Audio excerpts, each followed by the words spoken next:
was about starting early, Good evening. 20 years old. It being on or after 7 o'clock, I'm going to open up the September 18th, 2014 meeting of the Georgetown Conservation Commission. On the agenda this evening, we have some minutes which will delay till later in the evening, some orders of conditions, and a number of hearings. And we do have a hearing starting at 7 p.m., and it being on or after 7 p.m., I'm going to open up a new RDA for the rear Hampshire Lane, GCC 2014-18. And if we could have the applicant and consultant, and if you could identify yourself, please. Yes, I'm George Comiskey. I'm with the Parker River Clean Water Association. And with me is Mark Gogorovich. He is a biologist.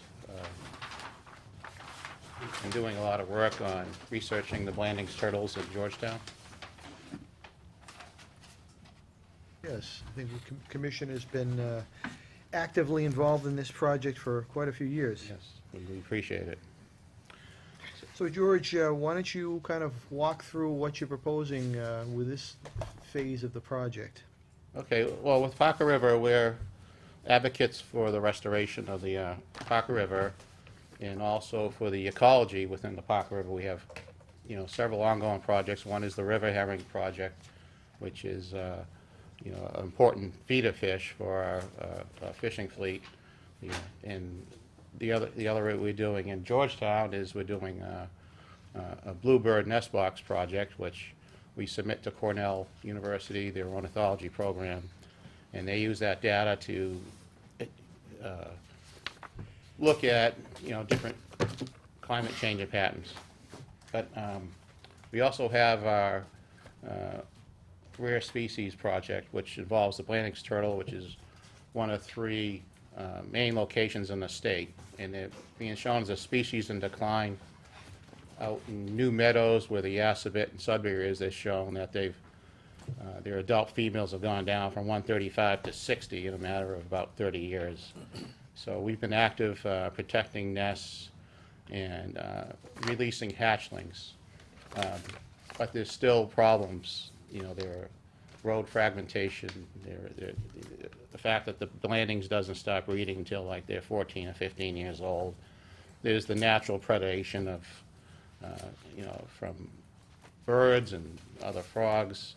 So we've kind of taken an extra step this year where we started a Head Started program in the local classrooms. And we hope that, we can get the adult population in the future, give it some semblance of survival in this area. So one of the projects we're hoping to do is a nest creation project. It's located in the northwest section of Georgetown. It's on the parcel that you guys are managing. It's town conservation land. And that is part of Hampshire Woods? It's part of Hampshire Woods.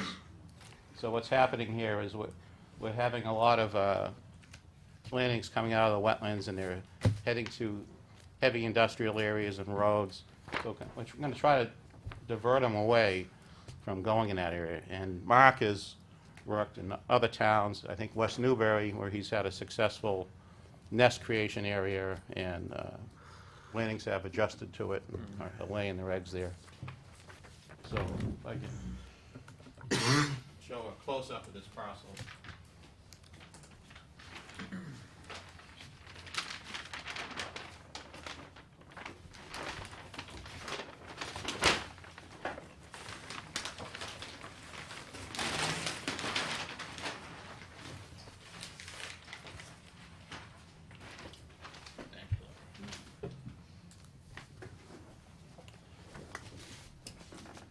So the access, we've talked to the owner. There's an industrial park here. He's going to allow us to come through. And that's the industrial park right over the In border of Groveland, Groveland. yeah. And once you get by his industrial park, there's a old cart road.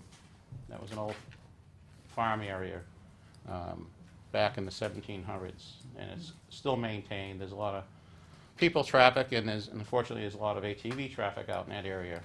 But it keeps the road open, and about 300 feet from the industrial area, there's a area we've identified that is outside the wetland buffers. So we're seeking a negative determination. We're going to stay out of the buffer zone, but we would like a negative determination with conditions, because it is your property, and we've actually proposed several conditions. This is also owned by, not owned, but has a conservation restriction by Essex County Greenbelt. So we've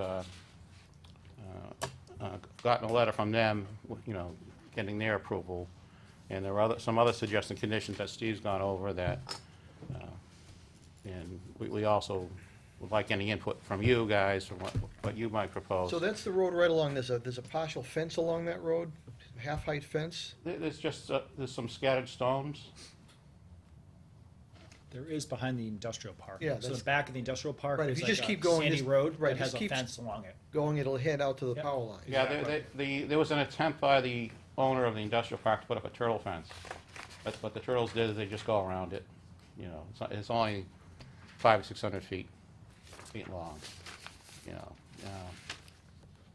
and, they're Okay, very, yeah, I actually, I recognize where that section is, so that's the corner of the industrial park right there. yeah, Yeah, the fence okay. goes like this. But there's wetlands here, there's wetlands down here, there's wetlands over here, so they come in all directions.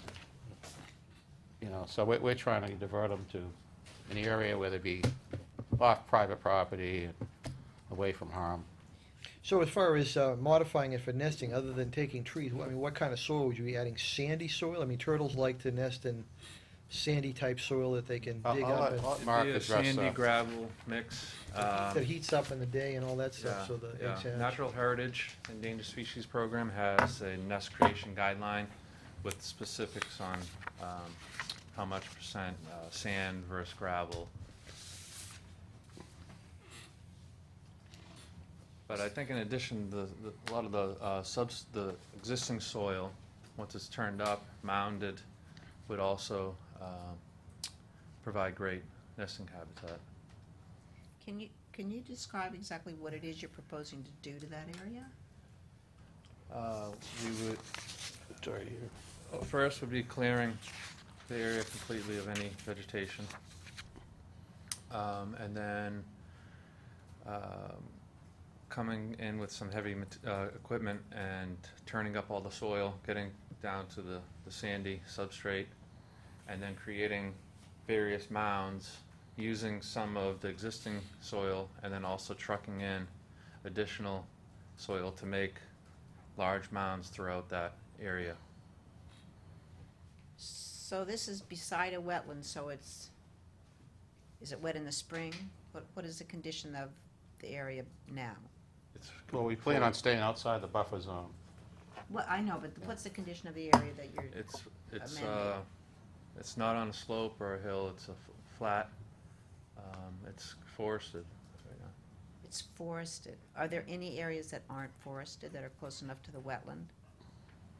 No. Yeah, it's pretty much out in the middle of the woods. The only thing that's not forested Just the power lines. is, well, the power lines or the industrial park.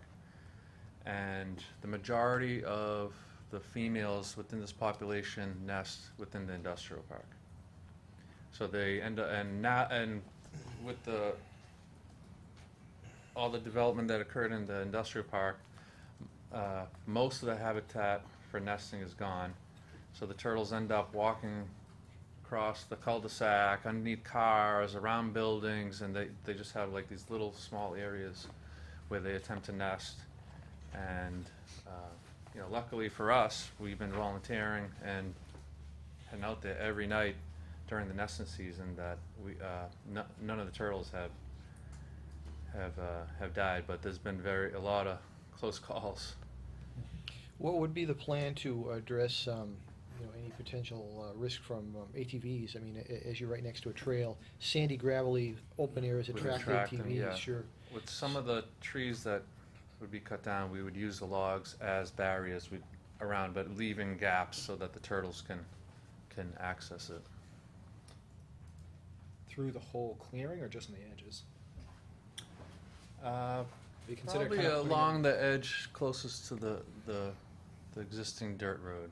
Have you considered maybe putting them as just kind of character, like you have mounds and, because if you have logs mixed throughout it, might make it less like you said, if they get in there a log around the Raise 'em up edges, a they're gonna little so jump that and then, Turtles can get under them or something. yeah, but just- tear around. Yeah, Like, that there's more makes sense. character inside, because if you have logs up 2 feet on a mound going down, it will prevent an ATV from going through versus just a barrier, because they're gonna see the dirt, Mhm. they can get over a log, but if Yeah. it's all zigzagged with other trees.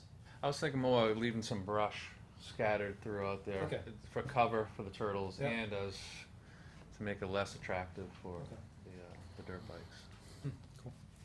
So, if you're clearing Mhm. a section of woods, and then you're bringing in a whole bunch of soil from someplace else, Mhm. and you're using heavy equipment, then when you back out of there, the disturbed areas are gonna grow in with invasive exotics, because that's what can colonize dead soil.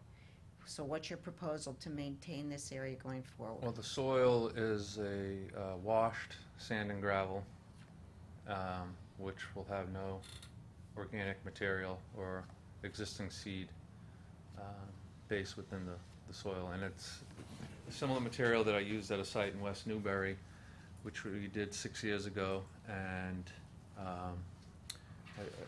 after examining it, every year we take a look at it, see how much vegetation has grown. And it's been maybe 5% vegetation sporadic throughout the nesting area. So it's, In a natural setting, what are they nesting in? Sand and gravel that's obviously not washed, but in a near a natural pond. condition would be probably a blowdown from a hurricane. so Or- disturbed sites. Yeah, or something, an area that was Something where they can heavily- dig. Excuse me? Yeah, Somewhere where they Soccer can dig, fields. soft. yeah. Well, I mean, there's lots of, I don't think it's these turtles, but there's lots of turtles nesting on the walkway. Mhm, mhm. But as of now, we know, from studying this site for 12 years, we know that majority of the turtles are going to the industrial park. That's their, Well, I'm Spot. just, if you do all that, you're very likely, I mean, usually where do invasives grow? Where we've been digging around and Yeah, like yeah. turning up the soil so much. Why is that necessary? just to maximize the Yeah. amount of, We consider this a net environmental benefit, is what. Well, I'm just trying to follow through your steps and thinking about, so 10 years from now, is somebody maintaining this, or is it? well, that's gonna be part of Bittersweet and- other grants that we're gonna be writing. We're gonna be putting together an MET grant, Massachusetts Environmental Trust Grant, this October, which is gonna, in part, be radio tracking the head started turtles and perhaps next year or in a couple of years we'll through money through Natural Heritage and other grants, we're gonna include maintaining this site for the landing turtles. And Fish and Wildlife just brought about 90 acres on this other side, Uh-huh. and they've expressed the interest of doing something similar on their property, and they would have their own funding too. I was just trying to think, though, if if you think about going forward, this creation of this site, try to make it, figure it out so that it won't always be wanting to revert to bittersweet and then Norway maples and then what's next. If you could sort of figure that out, so it could be somewhat self-maintained, it generates the kind of habitat you're trying to create, not something that you dump down in the middle of a woods and forever Leave you're it gonna have to alone. be looking for No. grants to maintain I mean, I it, think, that's all I'm trying to say. I think whatever you do, there has to be at some level of maintenance. I mean, woods and such fields will eventually fill in. I mean, it may take 20 years, but, I mean, there has to be some, Well, of course, but I'm thinking if you're gonna go to this amount of effort, to put the thought into how to put enough effort into it that it's not gonna depend on grants forever going forward. Well, At least not immediately, or something that's naturally working with some natural cycle so that it will be more permanent. If you want to work that into some type of condition, I mean, we're looking for a negative determination of weight conditions. I mean, so I would expect, some sort of a management plan. This is what we're talking about here, really, about a mechanism to manage it and, in perpetuity, so it actually functions 10 years from now, and when it's not just a year-long project. You want it to work, build a population up. So some of the other conditions, and one was from the building inspector, since Mark has offered to do a lot of the work, is to sign, before any work begins, any signed hold harmless agreement granted to the town of Georgetown. And so Mike Farrell has a standard hold harmless agreement that Mark can sign if we're granted permission. We've got a letter for support from the Essex County Greenbelt, who holds the conservation restriction. Imported soil will be less than 90 cubic yards and be certified as clean fill. Trees will be removed from the site, except those that may be used for erosion control. We're proposing to use down trees as erosion control in the rec area, to keep it from going inside the buffer zone. What kind of trees are they? I'm sorry, I haven't been to the site. Mostly oak. It's mostly oak, maple, Sugar maple, no, red maple, okay, so it's wetland, and oak? and oak, yes. Steve has been on the site to identify. There are a couple large pine trees. And you get all the trees down? Yep. You have to take all the Yeah, trees so, down? yeah, you need 100% sunlight. Yeah, you gotta warm that soil. That's why, the industrial park is completely cleared. That's why they go there. That's why they're attracted to that spot. But turtles are really incredible at finding new spots.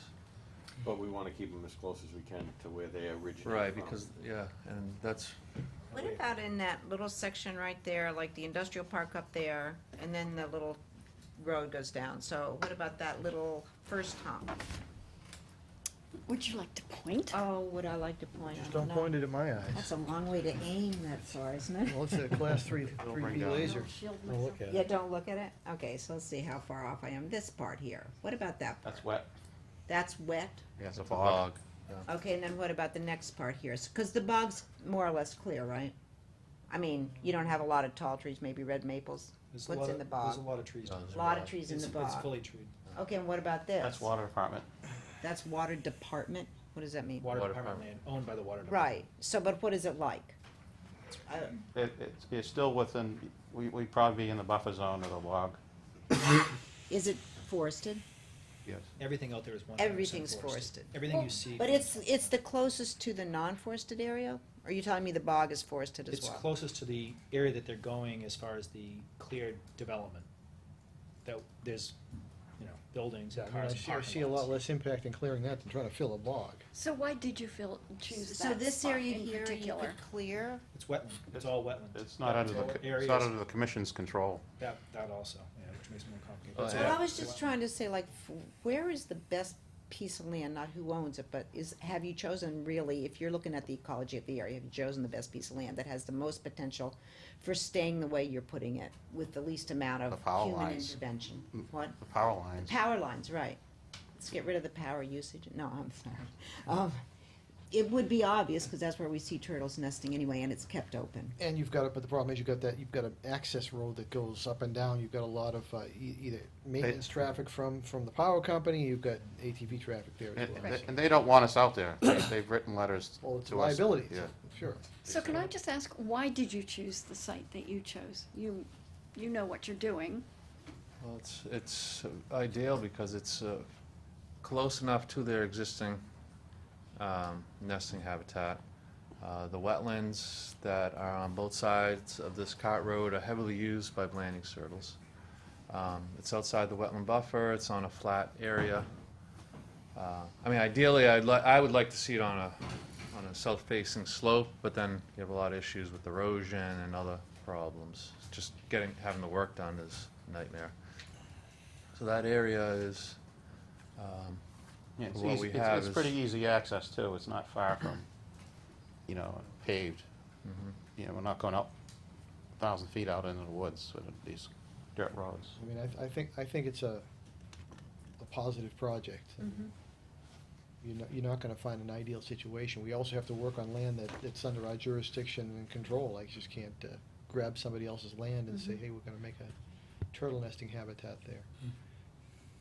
But being right there, right across from that trail with the bog, it's perfect habitat for them. Right. And it's close enough where it's interesting that you say they relocate, they will They change their can sense nesting newly location. cleared areas. How, No one knows why, how, but, The you heat. know, a lot of times you'll see if Right. if a development comes in and clears forest in May, June, you will see turtles everywhere there. That would never have nested there before because it was forested. that quickly, almost Yeah. immediately. Yeah. That's really interesting. So would you maintain it by yearly mowing, probably the best?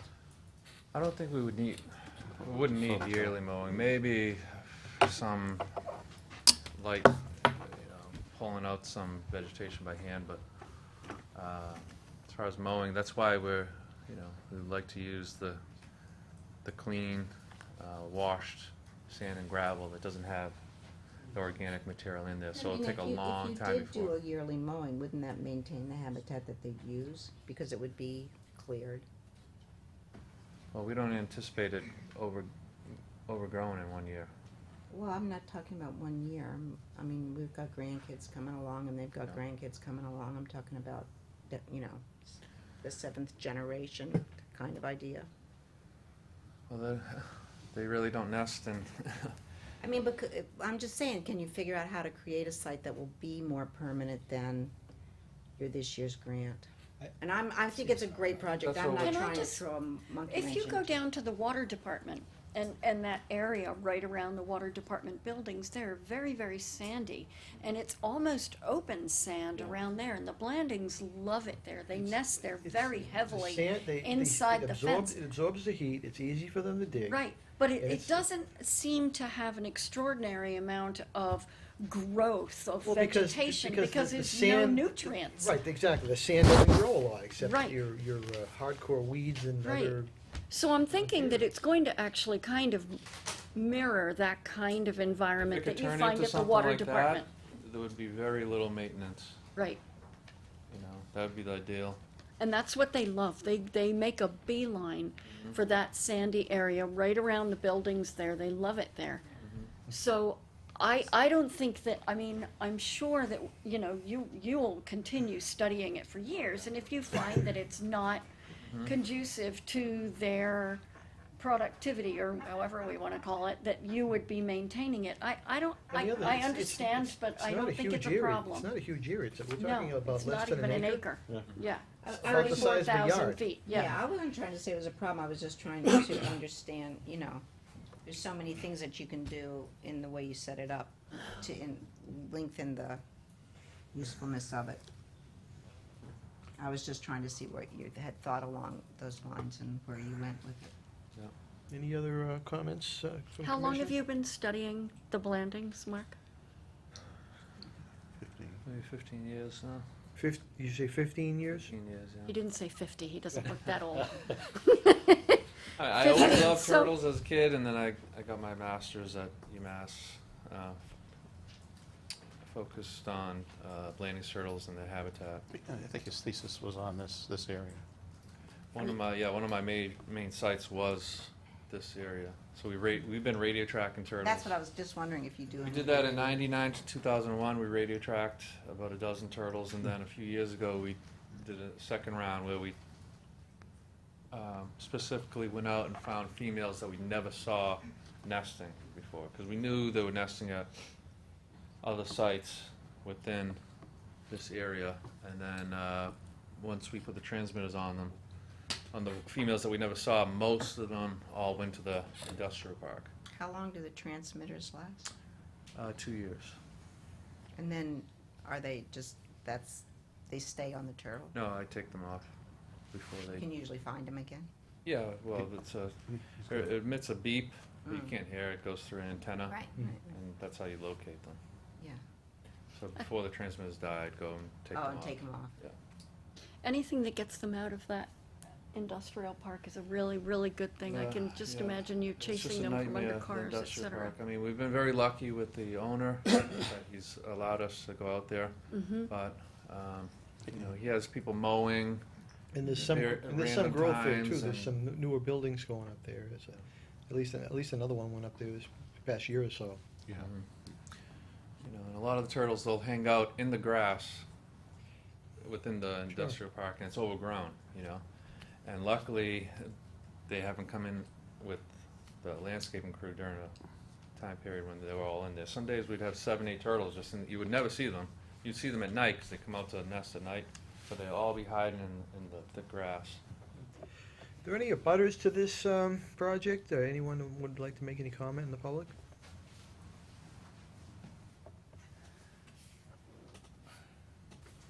Any other comments from commissioners? I'm good with you. I'm good with it. Are those all the conditions you want us to include? Well, unless you Do we can have come a up with list? something on a management plan. Always come up with more We conditions. can come up with more. So Find more there's the turtles. hold harmless agreement, and then there the Essex County Green Belt about the clean 90 cubic yards of clean fill, trees removed except for erosion control. Not Or accepting. can we just refer out to a letter that they've documented? You can do that too. Okay, all right. And also just not accepting the wetland line. Right. I was out there, I reviewed it, it seems reasonable, they're probably 20, 30 feet further than even the 100-foot buffer, so if we were off by 5 Well, feet, it like, wouldn't matter. you're working in the forest, so you got some leeway there. Got a question I just want to throw out there. Yeah, would it make sense, or maybe negative or positive, to put some sort of signage to identify the area is an area of concern? Sometimes that can be negative because it attracts people and they start digging for things that we don't want them to dig for. I mean, And I wouldn't say put signs saying there's turtles nesting there, but maybe I'll stay out. no trespassing, ecologically sensitive area. Well, really They what did you wanna that keep at out us. is ATVs, right? Everything. ATVs and Motorized people vehicles. that people do, It's like will saying go out left there as and condition. if they read in the paper, there's a specific site and Right. we protect the nest. The next day, people will be there digging up those nests. It's happened to us at Wow. So, yeah, I mean, that's the downside. Yeah, I like the no trespassing. Yeah, That's I a good I one. can do some kind of more official Yeah. town sign saying, official. By order of the police or whatever. You guys have more, Paul, I'll just put your names on it. or smile, you're being watched. Yeah, smile. I mean, just like up Well, at, they keep- say, for instance, up in Maudsley, there's areas that they don't want people going into because of nesting going on, so they just have areas with special signing, Right. keep out of this particular And area. during the turns nesting, they don't let people on the beach Yeah. where they're nesting. I mean, we can come up with something offline to kind of refine it, but I would not suggest Putting, yeah, any turtle. turtle-specific reference. Right, I agree. S- This motion, I don't know Mark, how to I do just have this one quick question. How large a population will this Go. area support? How large of a population? Well, we know of about 100 landing turtles within the whole area. These Um, That Do you want includes these, blocks or do you as want- well. Say between 15 and 20 adult females. Which is close to half the female population in the whole site. Mr. Chairman, I'd like to make a motion that we approve the IDA, the negative determination with conditions. The management plan, before work begins, hold and harmless agreement. Not accepting the wetland line.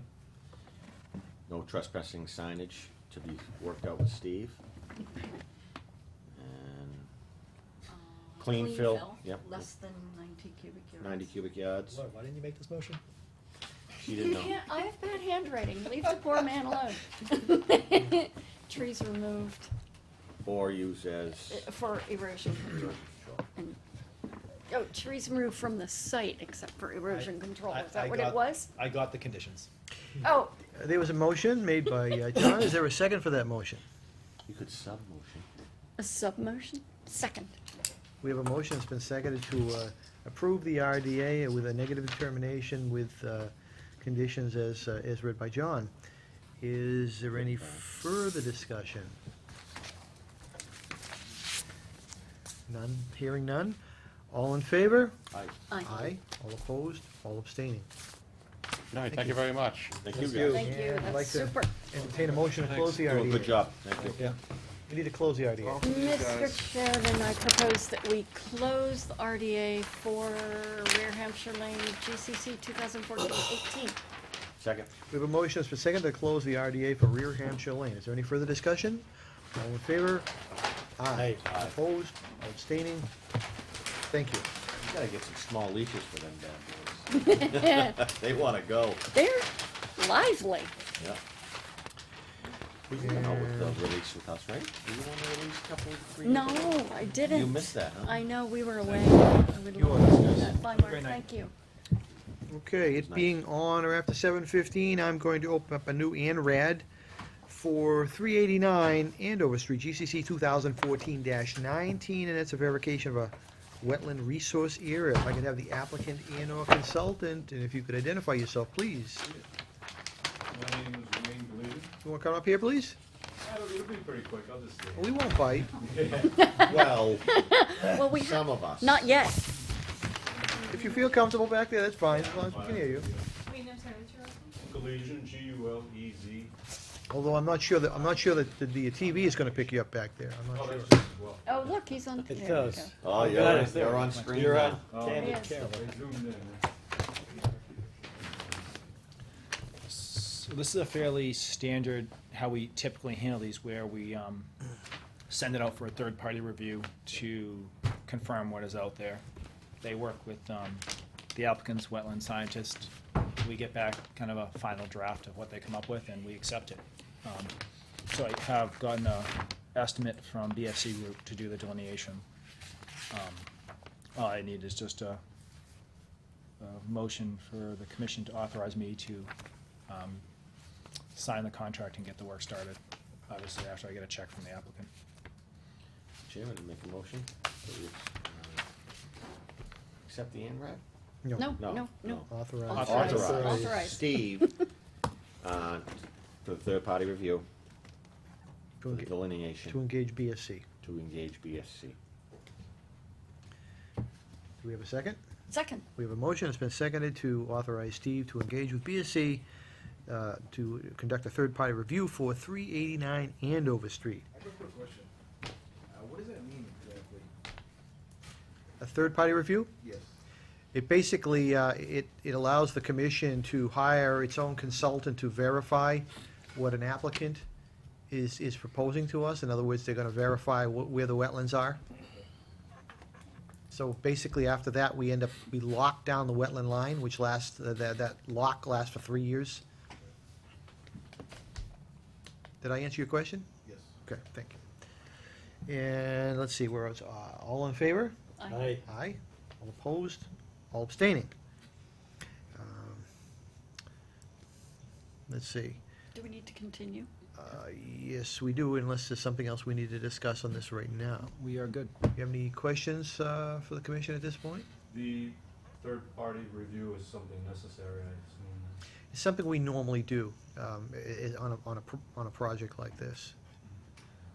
You know, we hire another wetlands expert to take a look at the line, and we'll compare notes between who you've had do the wetland review and the commissions, and usually there's some minor tweaks and changes, but both sets of consultants will come to a conclusion, and then we lock that line down, and then it's good for 3 years. If there's no more questions from the applicant or audience, I will entertain a motion to continue this. And it should be, well, the question is, yeah, when is the, Let's just do it for the next meeting. And okay, if it's not ready, we'll continue it, but I'd rather get it on so that if we We can. have to, nail because it. otherwise it'll go Right. till Yeah. next spring. right, Right. exactly. Yeah, exactly. So, Jillian's been really good about getting these. I think she can probably start work next week on this if I sign the Good. contract Monday morning. Very good. So we should be, so I'm looking for October 16th at 7:30 for the continuation. Okay, Mr. Chairman, I'd like to make a motion that we continue 389 Andover Street, GCC 2014-19 to October 16th at 7:30. Second? We have a motion, it's been seconded to continue this ANRAD to October 16th at 7:30 PM. Is there any further discussion? All in favor? Aye. Aye, all opposed, all abstaining, thank you. So I'll be in touch with you Monday on the check for the third-party review. Okay, not tonight. if you want, we can step out from it and while they move forward, I can settle up on that if you want. I gotta find where it is. Let's see. I was just about to do the same thing. All right. It being on or after 7:30, not sure why there's 2 times Yeah. listed, I'm going to reopen the notice of intent for East Main Street, GCC 2014-09. That's the Georgetown East Main Street Skate Park project, including construction of a gravel road, parking lot, concrete skate park, gravel dog park, pony league, ball field. Other site construction,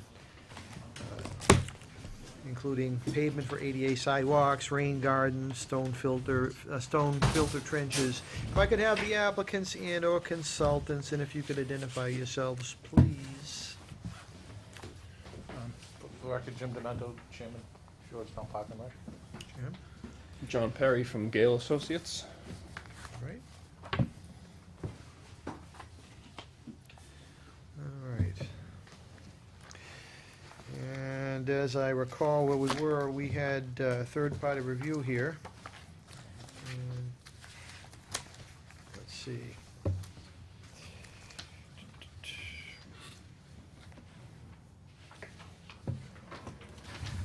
So if you could go over any of the outstanding issues that were identified. So we received the BSC group, I'll step back one step. BSC issued a letter in the middle of July, and then Gail responded to some comments on resubmitted information on August 7th, and then we received another letter from the BSC group dated September 11th, and we received that a couple of days ago. The majority of this letter, in my opinion, speaks to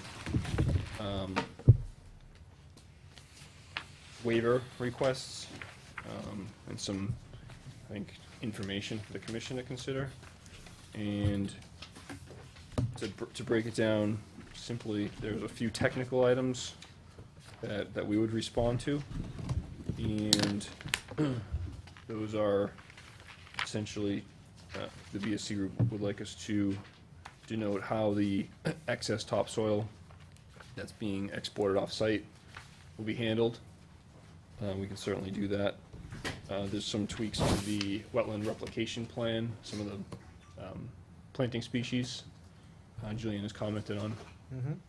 And there's a note on our replication plan that says that the contractor will need to reuse the hydric soil from the existing wetland, isolated wetland, and if there's not enough, they'll have to supplement that, and she's asking us to specify the quality and the source of that hydric soil, so we can certainly do that as well.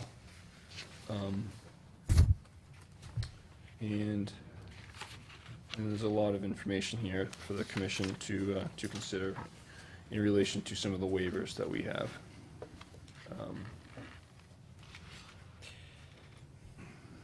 So when do you think you could have a response to the, Those three technical issues that I outlined, those are, in my opinion, pretty quick and things to do. I think we can coordinate that with Jillian offline. There's really no heavy lifting there, in my opinion. I think it comes down to a discussion of the waivers that we're requesting, and if those are going to be granted. You know, she's asking us to.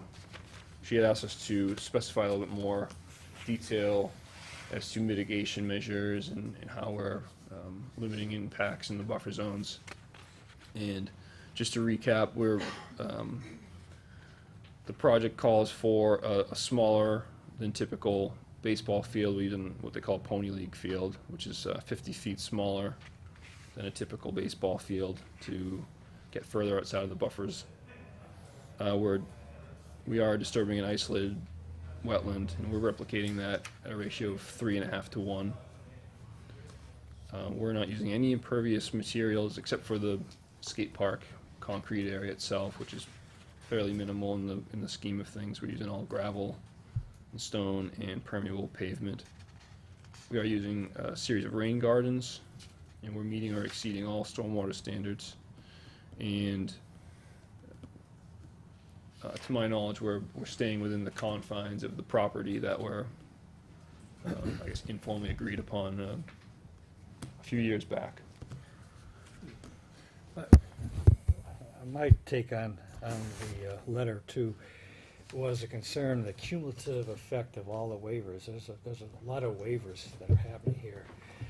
And with the idea of looking at alternatives to avoid having to have all these waivers, will that be part of the discussion? We did an alternatives analysis in our previous iteration, and we outlined some of the ways that we situated the site. Yeah, some of the things, we actually got original analysis, we got United Foam to donate a quarter acre to try to pull away from the swamp, the swamp originally. There was concern that we didn't do due diligence to get as far away as possible, so, yeah, let me just, Yeah, I think they were saying too, like the parking lot. yeah. If that was reduced or moved or whatever, it would really impact the amount of waivers that are out there. The parking lot was set up for two reasons. One is, oh, you don't even show the, oh, you have the greenway, this is just a map you have. That's the map I have. There was original concern about the parking lot is we wanted to have enough parking. This is actually a multi-parcel greenway that will go down to Montel Way. Matter of fact, the CPC's now got a suggestion to buy 2 more of these parcels. So this will be used by not only the people using the park, but people using the other facilities, whether it be the ponds, the skate park. We were told to go to the scope that we thought we would need. If you look at mushball, a mushball team uses about 24 cars, so a mushball game playing and a mushball game waiting is 48. The thought is down the road to have, whether have cross-country meets there and stuff like that. If we ever establish this green belt with only really 2 lots, if the 2 lots that are being approved now through the CPC get approved, will only be 1 or 2 lots to establish a green belt from here all the way to Martell. There was multiple analysis, and we've had multiple analysis with the planning board, with 13 meetings through the planning board over 3 years to try to get them happy about the situation. We actually presented this plan, this exact plan, not to this board, because this board has changed. This plan was presented originally in our initial finding. Nothing has changed as far as any wetlands, encroachment on any wetlands anywhere. It's the exact same plan, delineation-wise, as what we presented in our first meeting. So you want to stick with the present parking the way it is. They even suggested that it kind of like be eliminated except for handicap, and there'd just be a path coming up, and there'd be off-site parking, which I have no idea how that'd work out. We have off-site parking on West Street because we don't have enough cars, and we park along the road, which doesn't make anybody. We have off-site parking at the community gardens, which we don't have enough parking. We have off-site parking at Bailey's Lane because we don't have parking. We have, Driftwood Farms, we don't have parking. We don't have enough parking at American Legion. It'd be nice if we're gonna build a new facility, and this was the planning board, that we have suitable parking. Jim, We can't how ask, many car lots is that? there's 100. There is, United Foam has donated land. I can't say, hey, can we park on your property during the day? The church has donated land. Well, the church, basically, we purchased land from the church, but they had the ability to say no, and this project wouldn't even have started. They've been donating land for years for us to park up there in their parking lot, and use the ball fields. I mean, if you're gonna build a facility now, a new facility in 2014, you should provide adequate parking. And I understand, we thought that this being the beginning of the green belt, that we didn't want to get in a situation we didn't have enough. So,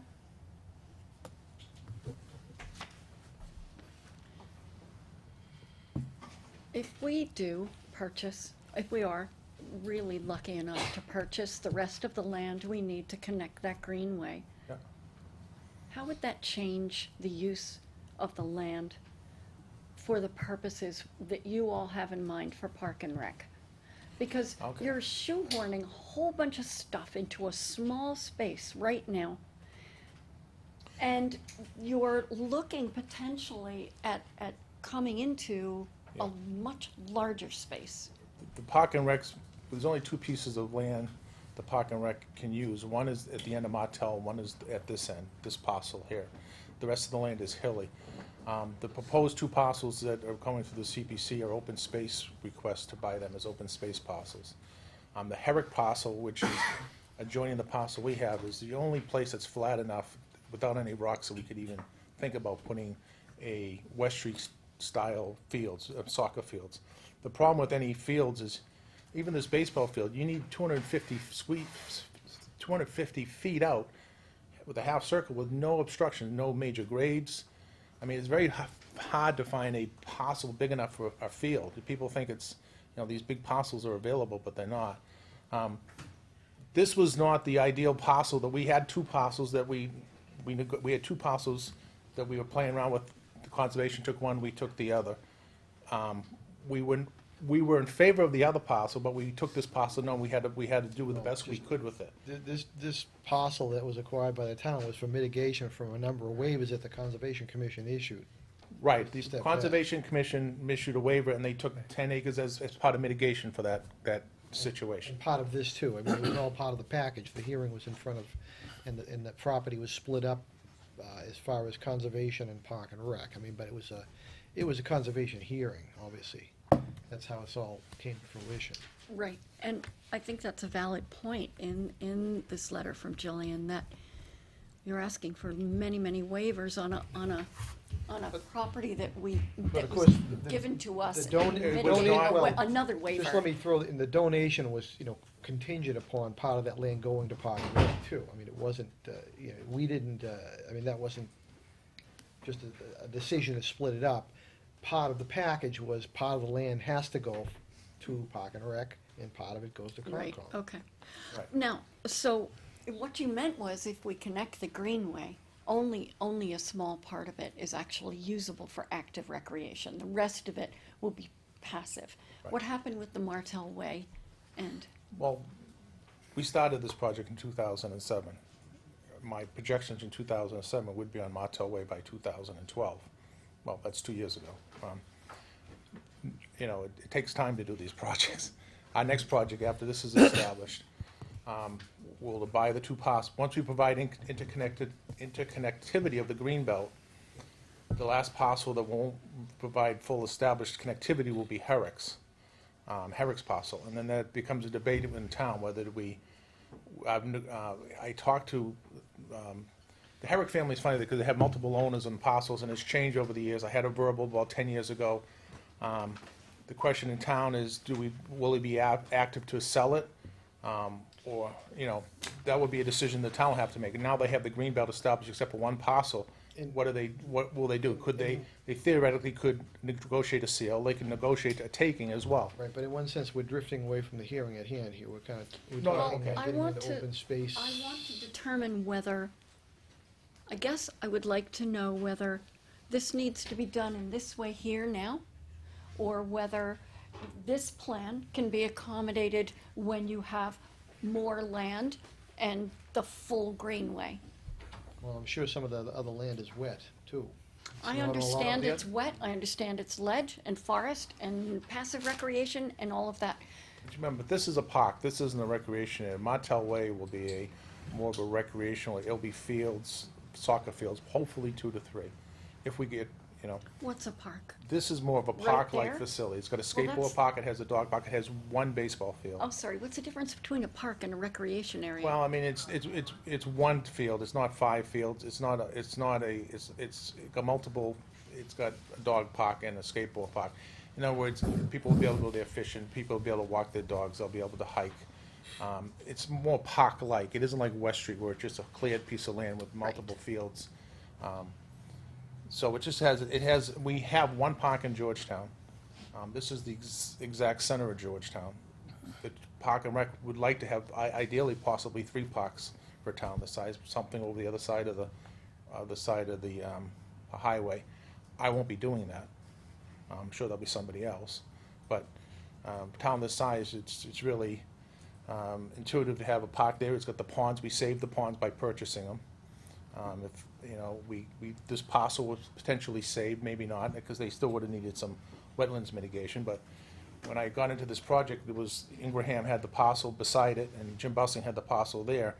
And we were fortunate enough to get Jim Bussing to sell, because who would have known? And I got Tolman to sell it after Jim Bussing sold, and I got the church to buy, I got the church to sell us the access, and I got United Foam to donate a quarter acre.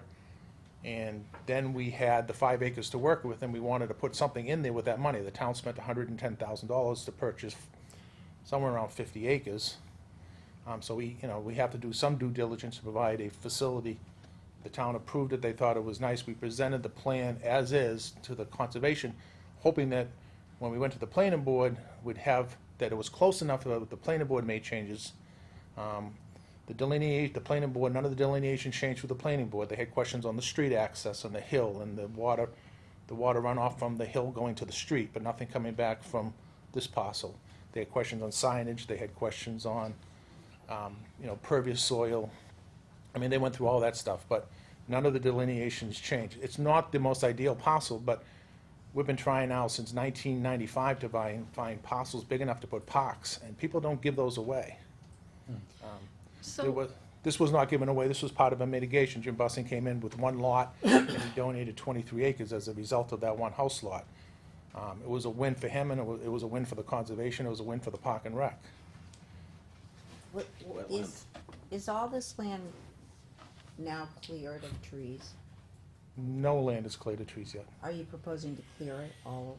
Do you want to show the park itself? You know, one of the things I wanted early on in this project was not to clear the land until everything was kind of locked down, not just to go in and rid the trees. Yeah, Why is a park necessarily cleared land? What's wrong with trees and paths and trees? Isn't that better recreation this, than a million more this fields? 40-something acres is part of this whole purchase, multiple purchase. I think this parcel here is approximately 5.6, 5.3 maybe. And the parts that we're clearing is this part. The access road is cleared of trees. There's no trees. We're actually doing a redesign through the planning board to keep the trees along this, so we had to skirt this road over a little bit. That was done today to clear. So basically, we're not cutting any trees down along this, and that was a major concern with the planning board, which made we actually have the road is gonna be like 19 feet wide or something. Yeah, 18 feet We had to wide. make concessions on the road width to keep, so there's no trees cut down here. There's some trees getting cut down here, and the parking lot this area is getting cut down. This area here, and that is it for the whole 40-acre parcel. Those are the only clearings. The rest is gonna stay as is. Rightly so, because almost all of the rest is in a buffer zone. Because you have ponds, I don't know, you don't have, no one, there's a number of large ponds in here. So, this was really the only usable space, other than there was a space here that was in the floodplain that the conservation took as part of the other parcel. There was a lawn flat here, but as you can see, there's protection of the floodplain by. so are you planning a road to come through and connect with the rest No. of the greenway? This is a dead end. This is It will always remain a dead end. There's a small section, there's a 4-acre, there's a parcel here, there's a small, this is a den, except there's one parcel here that's owned by 7 people. Al Olson's one of the 7. It's a small, it goes between the Ingraham parcel and our parcel. There is possibility in the future, if that ever came about, as one soccer field, which would be a U12. But that is not being discussed, and it's not even on the scope yet. But to be honest, no, that would be the that road would end, people would have to walk to that, because there's just too much wetlands in between. Okay, There's no real viable connection all the way out to Martell from right, this. because of wetlands and. It was the land donation through a previous project that the commission worked on. Again, it's 90% wet and buffer. Right. There's really no viable trails, running trails, hiking trails, but there's really no option for connectivity. Could I ask about what concerns you might have about having that kind of facility down a dead-end woods road? Sure. Yeah. We've had a number of times, we tried to put a skateboard park in American Legion and got the neighbors. When I approached the church about the possibility of putting a skateboard park next to their property, which is the church, the pastor told me, this is the best thing that's ever happened to us. And I notified him, I said, you know, you got kids down, they're gonna be wise, and he says, that's my job. The United Foam had no problem with it. The church wanted it. When we brought the neighbors, the only neighbor that came and really was concerned about his property, he said to me, so my property's on the other side of that pond. I said, no, your property's on the other side of the other pond, behind that pond. We had no neighbors complain. It is a dead end, there will be, but my hopes is that people will be going through there and using it enough that it won't be a stagnant area. There'll be, the pony field is a mush ball field, which we don't have. They're playing American Legion, the men's league is playing on a field that's 200 feet instead of 250, so. It's also a softball field for the girls. The girls could theoretically come down and play that for high school practices, because it's not too far through the woods. If it's not a used facility, someone's going down there for fishing and in the winter skating or hiking or bringing their dogs down for the dog park, I just don't see that there'd ever be a situation where it'd be so stagnant, something, but it is a concern. It's a concern in American Legion. We've had problems over there over the last 10 years, but you gotta keep an eye on parks, there's no doubt. You know, you're asking for such significant waivers, and really, when we grant that kind of individual or even a massive set of waivers like that, we're looking at the public benefit. Yes.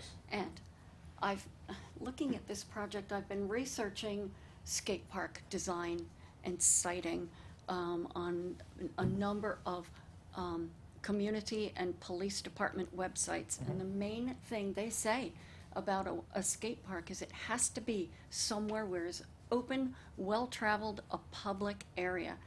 And, you know, I drove to a cross-country meet in Amesbury last night. There's a skate park in the Saw middle that. of the green. Yep. And There's one in American Legion would have been perfect.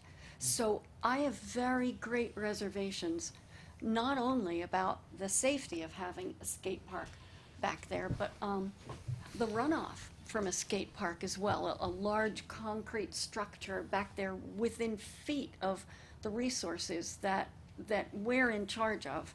So those are I find that to be a very, very severe challenge to get around. The runoff from the skate park, and this is probably the area where we're one of the farthest areas away from buffers. But this whole dark area represents. That's the skate park? This is the skate park here. It'll be a concrete pad essentially.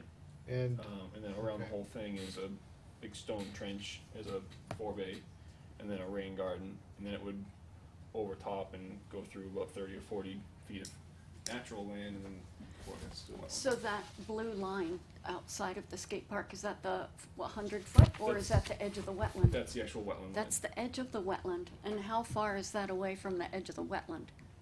line. It's approximately 40 feet. Right, so, you know, in this document from BSC, there's 17,000 square feet within the 50-foot no disturb zone in this project. So that's a concern. I'm concerned about the safety. I'm concerned about the runoff. I'm concerned about the extreme Pervious soil waivers. is the same, though. We're not changing, it isn't, that concrete is the only pad that's non-pervious in the whole project. I mean, when we go to Driftwood Farm, you know, the Park and Rec is always trying to attach recreational facilities, whether it be Lufkin's Brook or Bailey's Lane or Driftwood Farm or Camp Dennison, and we get turned off on every facility. No, that's not perfect. There's no perfect facility. Let me throw a question out. Can you use pervious material for that, for the underlying, for the skate park? And obviously the ramps and all can't be, because they're gonna sit there, but is there any way to do that? I'm not saying there is, I'm asking it as a question. I wouldn't recommend it because the pervious material is almost like a popcorn surface, and it's just not good for the skateboards themselves. That could be a real hazard. Yeah, when you hit the ground on sandpaper versus Ow. popcorn versus. Yeah, Yeah, it was just when you your ride, wheels it'd be get real bumpy stuck. too. It just I wouldn't. think that would be dangerous. Yeah. So I'm trying so hard, because I just feel like if this could be a problem for the town, if we put something that is going to be just a problem, and I wanted the skate park at American Legion. You'll never get the skate park. I understand that, I've had to get over that one, but I just don't feel that this is the place for it, and I'm And I know you've done so much to reduce the roadway, to keep it impervious, to keep it pervious, et cetera, but I can't get over my regret about the skate park being down a long, wooded, dead-end road. And also to point out, you mentioned some about the area within the 50-foot, and the applicant's response was, well, the only area that's impervious is a skateboard park. I think what got missed is you were pointing out there's a no cut, no disturb setback to the 50-foot. So the impervious material is a very different conversation. The skateboard park, by reg, should be outside the 75-foot. It's within the 50. The quote you made is that it's a huge area within the 50-foot no cut, no disturb, not just the 75-foot no impervious material, which I think is a very important point. You know, the amount of waivers is 17,000 enormous. square feet We within haven't- the no the- cut, no I disturb. haven't seen anything with that much impact. And another just over an acre within the 75. Well, let's talk about the mitigation of the project. Just go over what you're proposing for the mitigation. The things like the rain gardens you mentioned. Correct. Rain gardens and replication area, obviously, at a greater extent, and, you know, we've, Could you point out the replication area? Sure. That's not as much, that's not really mitigation, that's restoration, because they're actually filling in a wetland, so that doesn't really, you don't get credit for that, that's just bringing it back to a whole. yeah, Well, just meaning- filling a small isolated well here, so we're replicating it over here. You know, we're, it's our opinion that, you know, this could be a paved roadway coming in here. We're doing all gravel. It could be a full-size 90-foot baseball diamond, but just really shrink it down. We're doing Pony League, which is much smaller. Trying to keep everything as small as we can. Yeah, I'm just trying to, you know, look at what the proposed mitigation versus the waivers. I'm trying to look at it from a positive perspective. You know, the more mitigation we do, the more palatable the project obviously becomes. How intractable are we on the skate park in that position? We're not going back to the planning board. We've been there for 3 years. I'm not going back to the planning board. I can imagine you don't want to do that. I'm done. I'm sure. I'm done with that. And unfortunately, the skate park and the road to the diamond are the two areas where you have the most encroachment. You know, the roadway goes in between two ponds. The roadway has a gate. The roadway is supposed to be I'm sorry, Mr. Rich was handicapped and he wanted access. He wanted, you know, he pushed for having, we talked about not having the road and having people walk to the dog park, and he was handicapped. He said, no way.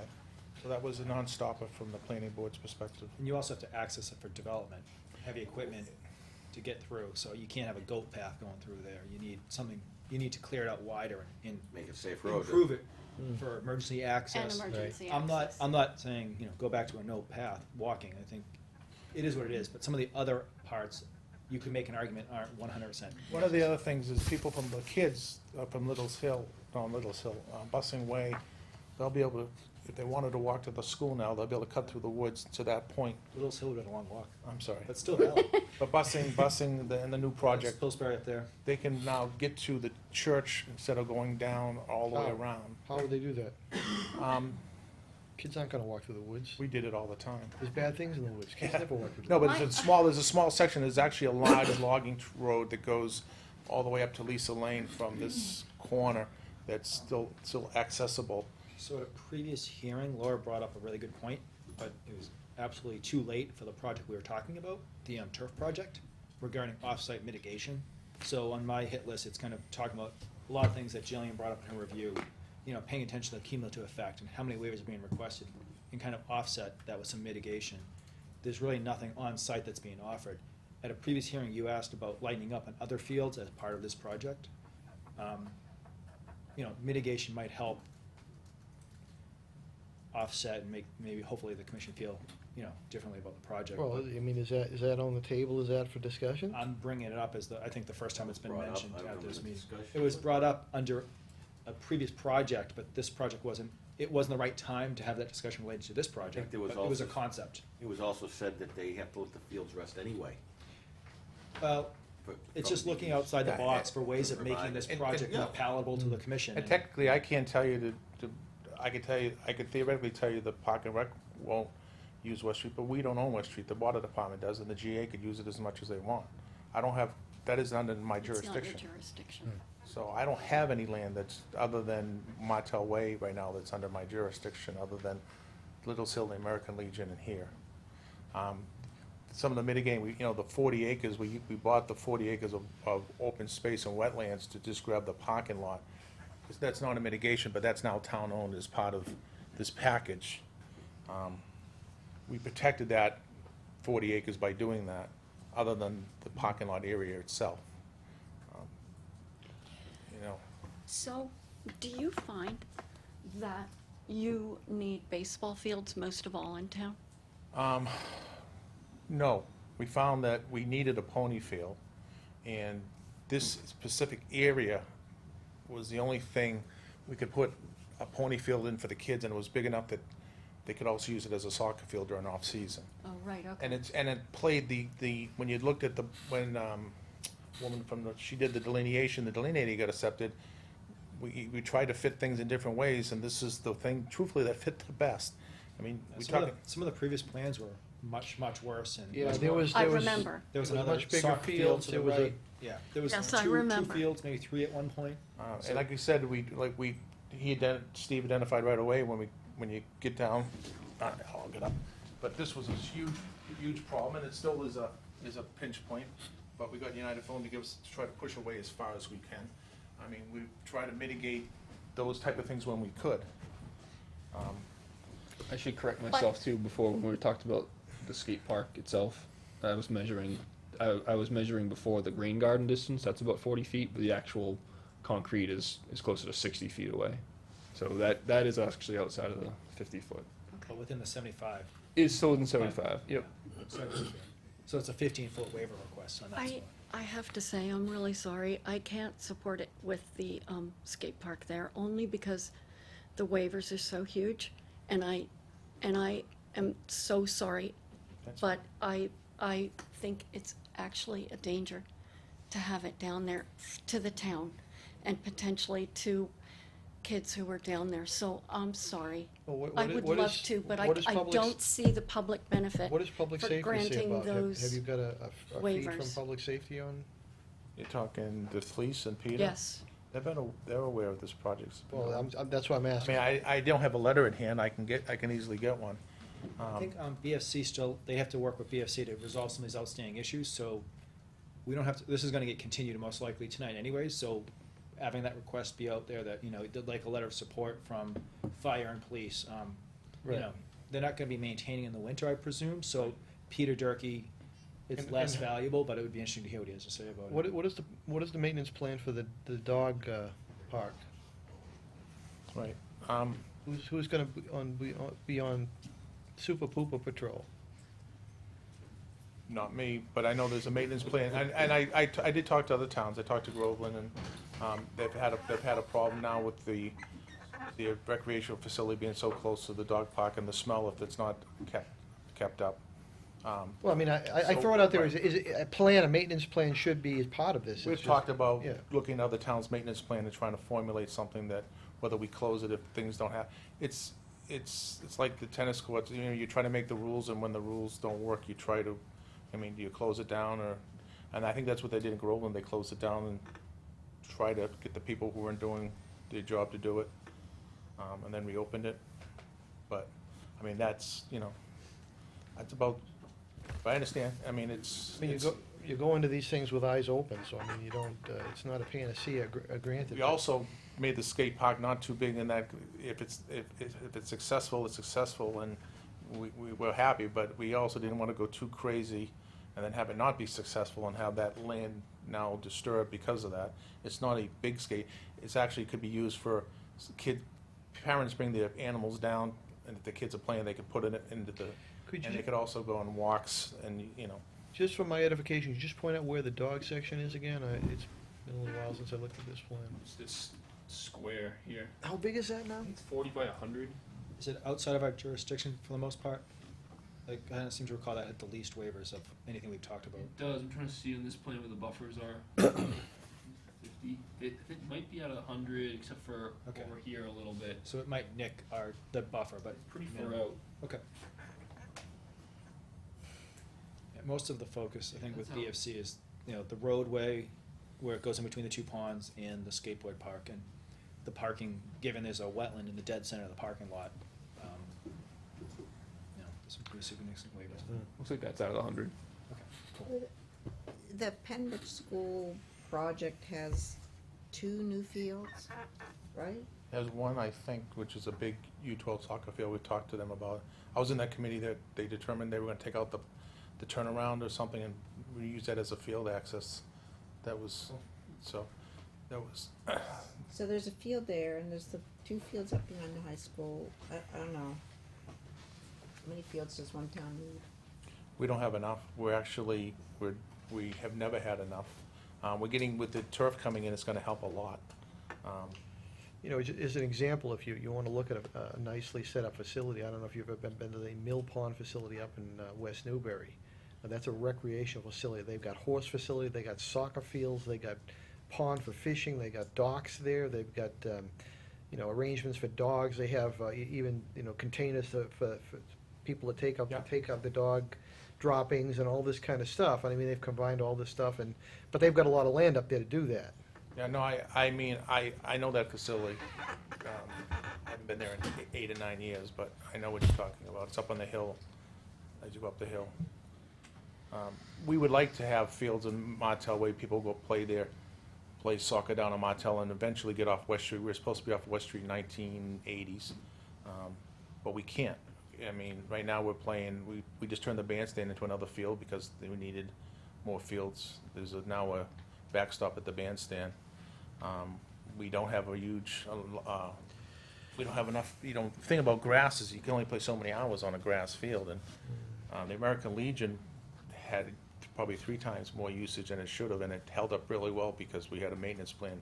We had people fertilizing it, and they got slice seeded and different things to it, but we just don't have enough fields, and, everybody's playing multiple sports. When we were kids, there were 3 sports. Now there's soccer, lacrosse, and every other sport in the world that these kids are playing.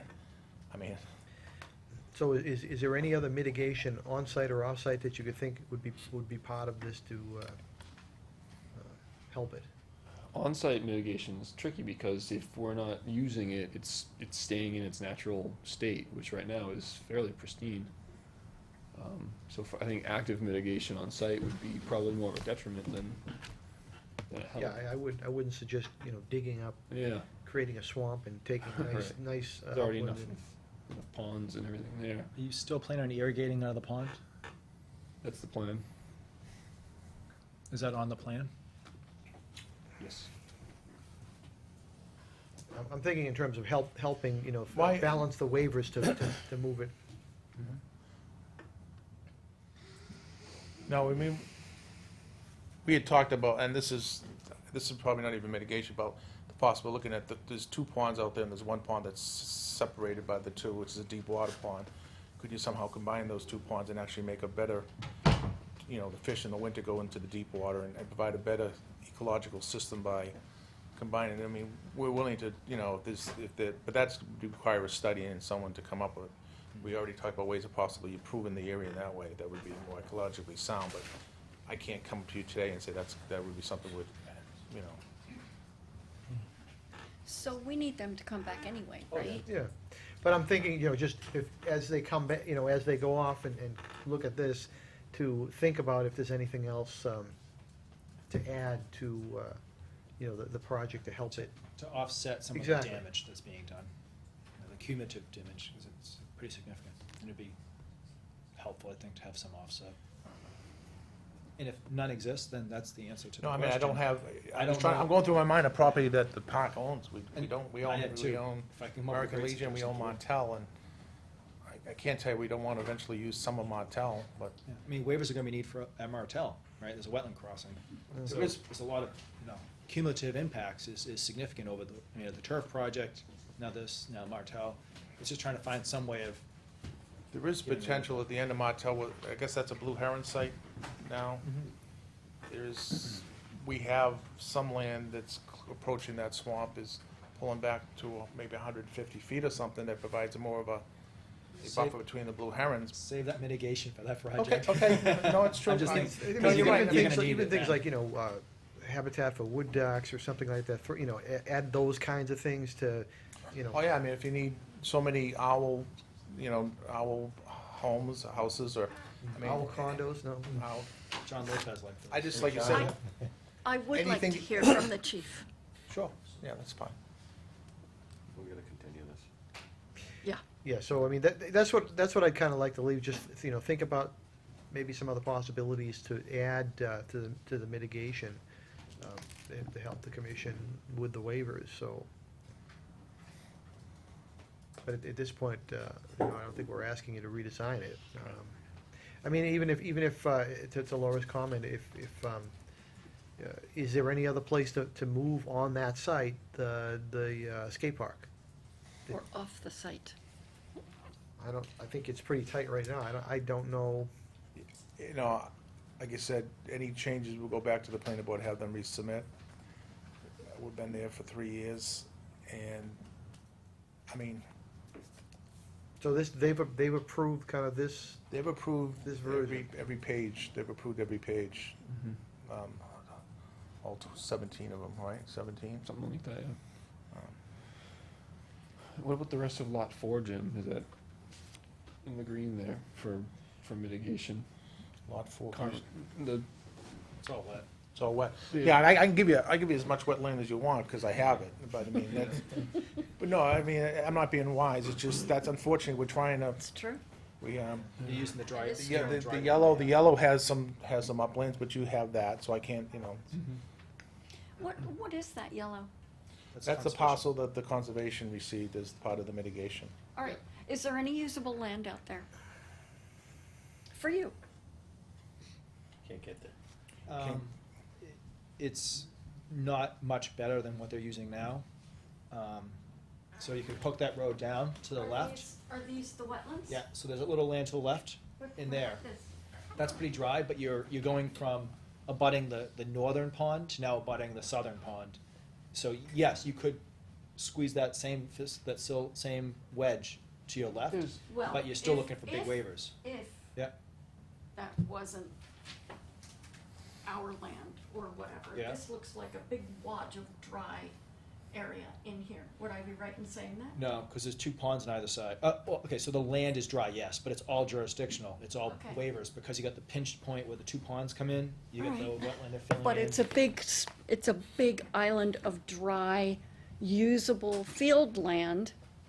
It just happens to be owned by someone else, who we know. I We know wouldn't- them. I don't think that's an accurate statement, but it's, No? I mean, there's a questionable vernal pool that's not shown, Oh, okay.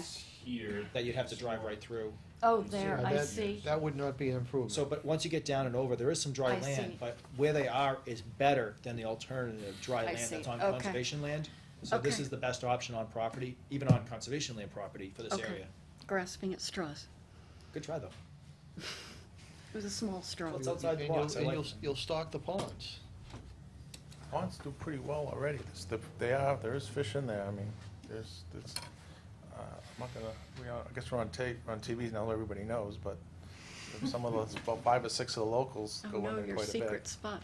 So Okay, should we continue? Well, we need, I know there's some people in the audience that are here for this, and I'll also open it up to a give it butters. a little more feedback for the applicant, so that by the next meeting, we can kind of have some of our questions answered, so we don't have to continue to go circular on this. Are there any abutters that have comments?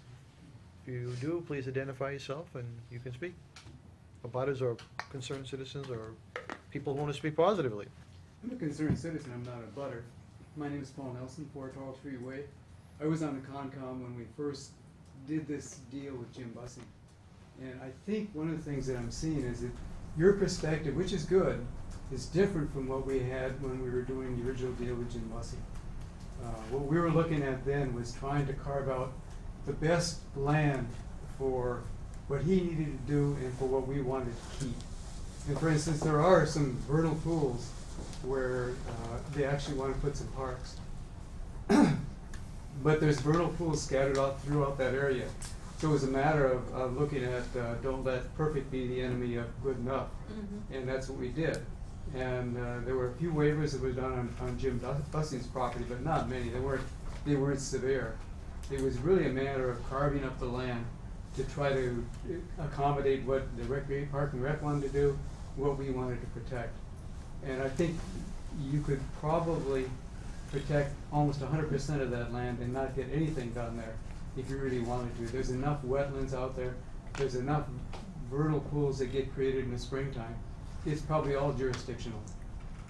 So, but that's where we were coming from. We were trying to negotiate this property, which Jim Bussing offered, and get the best for us and still have Park and Yeah, Rec. and as part of that, we did kind of draw a line and tried to separate the parcels at that point, you know, Yeah. because it became kind of confusing of having ball fields on Concom land and Park and Recs having, you know, it just became confusing trying to do that, so it kind of became, you know, one area's conservation and one area's, It wasn't perfect on either side. No. There is some dry land, some usable land in the Concom area.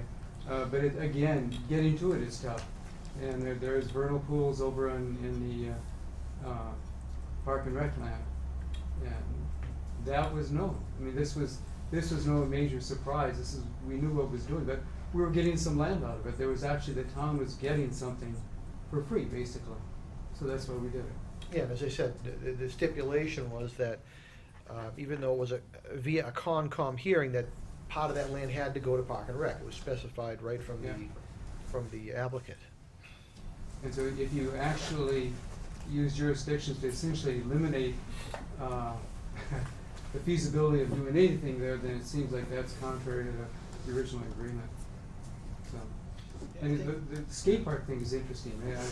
I like that because, yeah, putting skate parks out in the dark is a bad idea.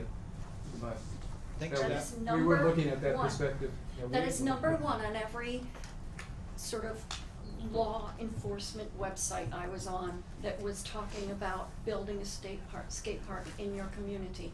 Cite it somewhere where it is constantly in the sight of others, where it's in a public place. That is number one safety rule for the skate park. And I can't get around that. Would it be open at night? No. Dustin? I mean, the one in Amesbury's open, the one in Salisbury off the Sullivan, I've been to that one's open as well. We got the equipment from the town of Everett, they put their skate park next to the police department. And the police department, the kids had such a problem that they removed it. Because the police didn't want the hassles of the kids, telling the kids to watch their mouths and telling the kids telling them what to do with their opinions. So, I agree, it's My you're gosh, not- and all that happened next to the you're police not- department. Wait till they're out in the woods, all on their own. Well, you know, I got all the abutters, none of the abutters have complained. It's a very difficult thing to. Well, because there really aren't There any aren't buttons. any. There really not any abutters other than the church, and he'll be, he's the closest. But you will not find anybody in town who want a skateboard park next to their property. You won't find enough of them. You might find one person, but it's a tough sell, and the school doesn't want it either. I understand. So you know, schools don't want it, and the neighborhoods doesn't want it. Just This a is the question, it's third- really not a Concom question, is how does the town deal with the liability of that? Mhm. They got a miner who goes out there and, you know, No, it's wipes the- out and breaks their leg. It's the same thing as someone water skiing on the ponds or anything else. Well, It's- that's actually state property. Oh, yeah, it's a great pond, but the American Legion has the same type of issues there. The kids are skateboarding now on the basketball court, and they're mountain biking off the walls themselves, so you wanna put it in a place that's manageable, and they're actually skateboarding, they were skateboarding down the sides of the ramps at the But school. That's And they've been different. kicked That's- off. That's a little different, because they're not, the town is not acknowledging that as an You're act. trying to provide a safer approved activity. environment, you're trying to provide a safer environment than what they're doing now. They're not gonna not skateboard. Well, I because agree, of but the park thing. from a liability standpoint, the town isn't approving those other uses, so Right. it's not like this is an approved facility, it's there, you're doing it basically illegally there. I'm just asking the question. Yeah, Yeah, I agree. I also wanted to go back to one of Paul's comments, because he was on the commission when this all happened. He mentioned that it was kind of an expectation that something would be done out there, and there was kind of like head nodding, yeah, we acknowledge that something is gonna be done out on this property someday. But the commission wasn't looking at this at the time. It was No. a concept. So Laura's point, the skateboard park makes you really nervous. You were concerned about the huge parking area.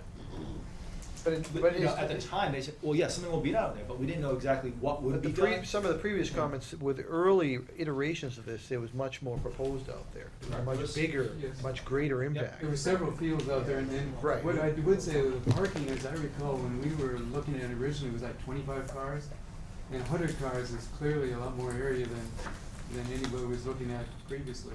I guess that was my point. At the time, we didn't really, you know, give a head nod to this. It was the concept of something being done. Of the land. This, I think, Something. it was kind of, it was a little bit down, like you said, 25 parking lots, now it's 100 parking spots, you know. It's changed over time. They've gotten rid of 2 or 3 fields down to 1. As I see it, the parking lot's gotten bigger, you know, there's give and takes. The fields have process. gotten smaller. Oh, there was originally, I think, 2 or 3. One of the things on this, I don't know if everybody's walked that, I've been out there quite a bit, but there's those ponds out there are really neat. If you could develop a park out there and have skating on some of those ponds in the wintertime, that would be really. His comment, Gary? Gary Fowler, 419 North Street. Just, I want to pick up on the parking, and one of the things I do in the summer is I attend the concerts at American Legion, and we now have people turning away there. I'm also on an economic development committee. I was here at 7:30 in the morning at a meeting where we went on a little bit of a field trip looking at parking within the downtown area. And the park and ride was full this morning. People were driving in and leaving because it was full, which is bad for business. So I don't think to go up to 100 cars is really a bad thing looking into the future. And I agree with your comments on the skate park, but I don't know where else it would go in town. I mean, an American Legion, it's got one house there. It's not like that, it's surrounded by a lot, because you keep going back, you'd like to see it there. But there's not a lot more there. You've got a church right next to this property. American Legion, you've got one house that abuts the parking lot. A couple others further down, I think Pawtucket Ave, but it's not like that's in the middle of a place neither. So I really don't know where a skateboard, where else it would go in town that would be as visible as what you're talking about. I agree, it's something you want, but, yeah, so I just want to pick up the ball field, as Jim says, if you could start getting the Sunday night games there instead of at American Legion when there's other things going on like the concert, then people wouldn't have to turn away from there.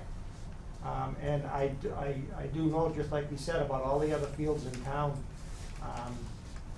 that people are parking on the streets. So really, I think parking, I think that many spaces is needed. And as far as the parks go, I really don't know where else it would go in town. I mean, let's hope that the thing thrives and that there are people in there and that it is visible because it's getting used as a park that's what it's intended to be. Another comment over here? Yeah, Elizabeth Wade, 27 Nelson Ave. The whole intent of the park really was to be multi-purpose. So again, that's why we threw in the dog park, we threw in the ball field, lots of parking, walking trails, fishing, ice skating. So we're anticipating that there are going to be many people, multi-generational people. It's not just going to be kids hanging out at the skate park. That was the whole idea of kind of putting in a bunch of other things. And again, if we get adults in there too with mush ball and the kids are skating and the adults are doing this, then that seems you know, a lot safer. And we did have discussions with the police chief, and he's all for the skate park, and they do plan to go in and sweep, just like they do American Legion. If there are issues over there, they go through and sweep. And again, worst case scenario, if there are multiple issues, then we will, or Park and Rec may have to consider turning it into something else and putting some basketball courts there, tennis courts. But and also just to give you all who are the new members here an idea, again, we started fundraising for a skateboard park in 2006. 8 years ago, we raised $5,000. We spent a couple thousand bringing some jumps up from Everett. We still have $3,000 left in the kitty that hasn't been touched. So there's really a strong interest to get the kids off the streets, out of American Legion, into a nice, safe environment where they can skateboard freely. And again, we did try to look at multiple other parcels. We did spend years looking, sending letters out to all landowners of Georgetown. And unfortunately, though it isn't ideal, this is kind of what we are left for. And again, years of having the pastor at New Life Community Church work with us to gain access to the area. So again, for 8 years, we have been working on this project, and again, 3 years in the planning board, and we can't really redesign, it's not an option. So one question I had for you all, to help Park and Rec, can you give us ideas for mitigation, to get this go through? Well, actually, what that's can that's we- the question I'm gonna ask. Because I don't know where, might need your expertise, in other words, wood owl houses, or, you know, your Well, expertise is gonna be necessary. that's what I'm gonna ask your consultant to take a look at, as part of the, you know, in other words, propose to us some added mitigation, offsite or onsite, not necessarily changes the plan, but some things that helps us balance those waivers. So I can justify, you know, I granted the waiver because, you know, it affects our ability to deal with other hearings too. If I grant waivers through, you know, X, Y, Z, I can't be arbitrary and capricious to the next guy. I We have come to, up with ideas, we're really, and I'm very quick to offer them up. There's not many, as Jim pointed out, there's not many options, so, you know, 8 different type of critter boxes for nesting, duck boxes, owl, you can come up with 20 different options like that. American Legion's 100% in buffer zones. I mean, that's I mean, grandfathered. I think West Street's the only thing that historically we've been able to talk to GAA, the schools, Park and Rec, about lightening up on it, and there is a plan to lighten up on that over time. That could be, I know, some of the turtle folk were talking about maybe like a 2 or 3 week rest period where people are not on the field after 5 o'clock. Because what they observed is at 5 o'clock, the turtles come out of the woods, and there's an event there, and they turn around and go back into the woods. So maybe something like that. We're talking lighting up in the field. Yeah, It's just modifying the time it's maybe, used. you know, as during part a of very this, small window. you said you don't have Can you control it. Send me information, because I could actually, we'll work with What the I'll, water what I'll do is, department. I'll connect you to You don't have control people about that, but maybe talk you No, I could said come I'd send to it an to the water agreement. department, we'll have discussion on that. Exactly, the 3 of you, GA, get together and come up with just a schedule over a period of time, maybe to. So I know Susan Speak had mentioned a very, very specific window, I think 4 weeks, where they found that every night there's an event out there. If maybe it's having events in those 4 weeks, stop at 4 or 5 o'clock to give the turtles a chance to come in, do their thing, and leave. I mean, we're talking mitigation, you're gonna put it back on them. We can all work together and try to figure something out. Those are really the only options I can come up with. I have a question as well, and I love your description of it as a multi-generational, multi-use park, and that is such a lovely idea. That's a super idea. Can we hold off building the skate park until we determine how much people are using the park? Or on Martel, maybe. I mean, if that's a larger, Or lot maybe bigger put it in facility. Martel. You know, don't build the skate Well, park a lot of first this- thing. a lot- Wait for 4 years. See how populated that park is. If it is as well populated as you described, then yeah. But if it's not, and it's still kind of an isolated area, maybe we would want to think again. That's possible only because this is a multi-phase project, and we were originally given, you know, this project engineering-wise has cost the town about $110,000. As we dip into that engineering cost, we now have less money to build this project. So that what you're seeing there will not be built with the money we have left in the fund. It's gonna be phased. Huh? It's gonna be phased. Yeah, it's gonna be phased, so we could theoretically adjust the phasing to allow, Right. to see how it. So, I mean, I think the takeaway right now is obviously we can't finish this now. I'd ask you guys, you folks to think of some mitigation, and we can help and propose some, you know, to at least move this along. And we may be able to accomplish something, maybe we can't, but at least we can try. Yeah, my only question of the phasing is, what's the determination that the park's gonna use if the town wants phase 2, and they say, well, the skateboard, the park's working, and your interpretation is, well, it isn't working as far as, you know. We're permitting the whole thing We're permitting the from an whole thing. environmental standpoint. So the Comment phasing- out here again? I was just wondering, if you've gotten a good chunk of land here already, like the yellow area, isn't that mitigation? Gary Fowler again. I mean, wasn't that prior mitigation already? Well, Not for this project. No, this was actually, this was a previous, from a previous hearing to grant a whole bunch of waivers for a house site. You know, On the the other applicant, side- on the other the side of applicant that. gave us this piece of land which, by the agreement, even before this was divided, part of the agreement was, part had to go to Park and Rec and part go to Concom. So, Okay, so at that point, so that sounds like mitigation. for The another yellow- hearing, I the mean, it's. yellow- The yellow is the mitigation for another Different project. in the waivers required for that project. So what I'm trying to get is we've got a bunch of waivers. I'm trying to help justify why we're granting them, not just because. I'm trying to come up with good reasons. We granted the waiver because, finish the sentence. Excuse me, Carl, as I recall, the mitigation on the house was relatively minimal. It was just, turn around for the parking, there was a little entrance mitigation. Wider driveway. Yeah, The driveway was in the 50 And the land split was a different facet of the whole thing.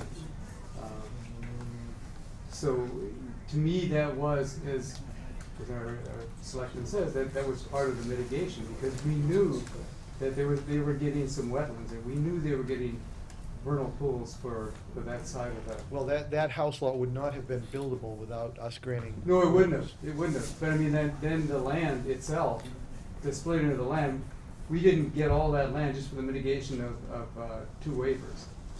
No, because I believe Jim was talking to you about that to try and. Well, originally, we sent certified letters to everybody in town looking for land, and originally, this one was offered for $220,000, and I then met Jim Bussing. We sat down, and he said, I said, well, we don't have it, because CPC had just started, and he said, well, I'll tell you what, I've got this lot, if we can get some, you do this for me, I'll give you the land, and then we went to the conservation, but they, rightly so, they wanted mitigation for that situation, so. But like you said, it's. So that has already mitigated something, is what we're saying. Somewhat mitigated. So we're running Okay. really, really far behind. We have to Yeah. continue, so that's what I'm trying to have a takeaway here. To a You lot know, of action items. think about what we could do on site that doesn't require, completely modifying the plan. Or offsite. That be a little creative, maybe we can come up with some ideas, maybe you can come up with some ideas and we can move it forward. Okay. And I'll get into this. that's what I ask, and I think it's doable in that sense. But again, we as a commission have to try and justify why we grant waivers, because the next folks who come in and say, I want the same waivers. I can't say, you yes and the next guy no, just because. It's gotta be a good reason why we're doing it. So you can probably nail down the stuff with BFC by the next meeting, October 16th. Yeah, that's I all presume. pretty minor stuff in my opinion. So we're looking for October 16th at 7:45. Mr. Chairman, I make a motion that we continue East Main Street, GCC 2014-09 to October 16th at 7:45. Second. We have a motion, and it's been seconded to continue the notice of intent for East Main Street to October 16th at 7:45. Is there any further discussion or any discussion? All in favor? Aye. Aye. All opposed, all abstaining. So we'll see you then. All right. Thanks, guys. Thanks. All right. It being on or after 7:35, well after, I'm going to open up a notice of intent for 1 to 3 Milton Way.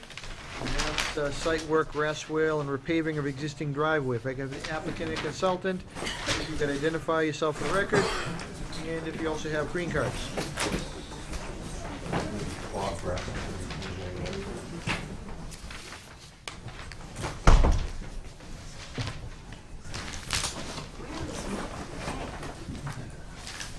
Prospect Street. So on your way through the Gotcha. gas companies on the left, this is. I actually did the same thing when it first came in. Never heard of that one. Here's the advertisement.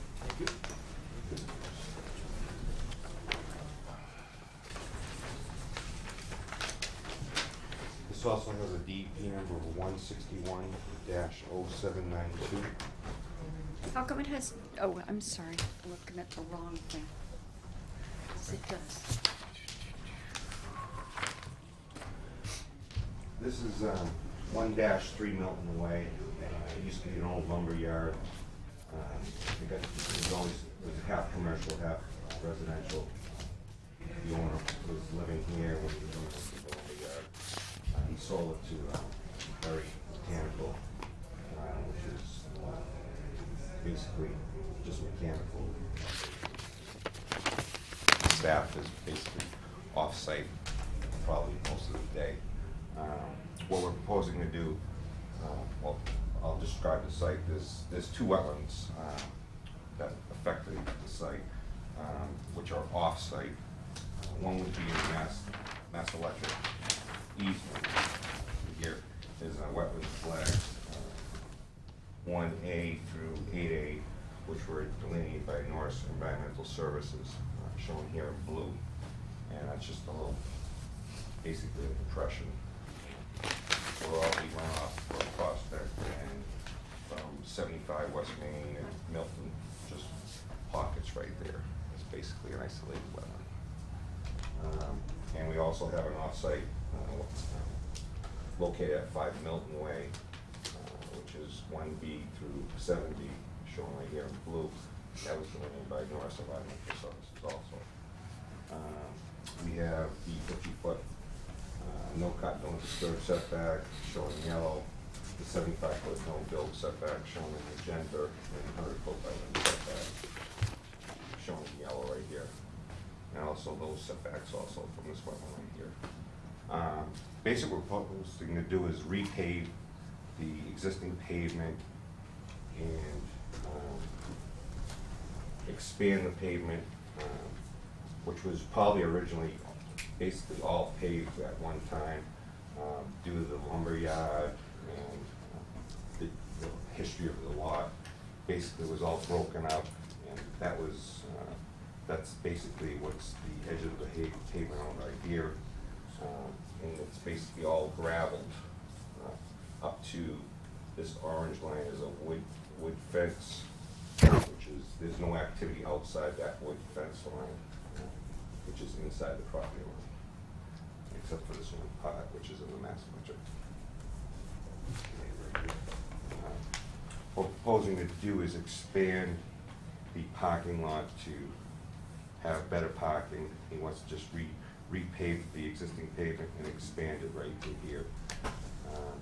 We are inside the 75-foot buffer right here, and that area would be 234 square feet of pavement. That would be for a waiver. For mitigation, basically right now, currently all the runoff basically just runs like a sheet flow underneath this fence, which is basically half a foot off the ground, and runs down, and it's a steep slope down into this wetland right here. So what we're proposing to do is create a water quality grass channel swale, 3 feet wide, 2 feet in depth, right here, to stop the flow. And grass, this is basically up to, right now, current conditions is grass and gravel mixture outside the existing pavement line. And we're gonna take all that gravel out and grass it, and we're gonna use that for when we plow. We'll be able to put snow plow right here, and we're also, for mitigation, we're gonna do some plantings here of tree whips of red maple, river birch, and some shrubs, a total high bush blueberry and sweet pepper bush right here.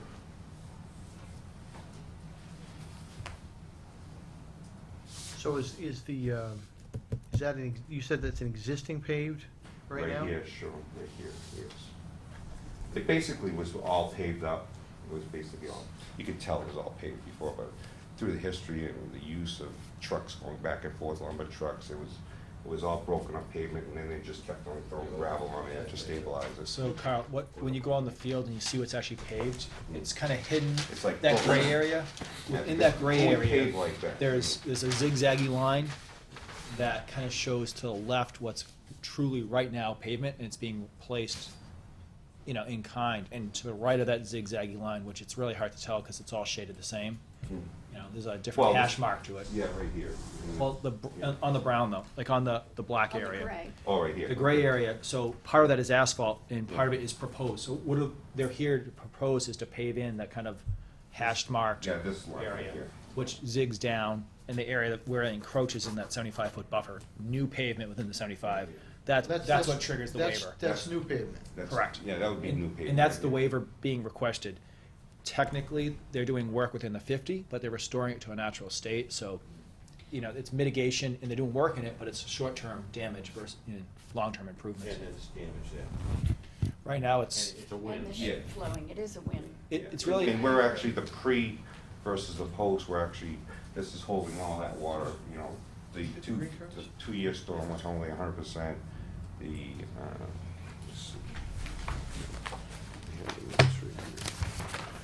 the 10-year, we're holding 75% back, and the 100-year storm, we're holding 40%.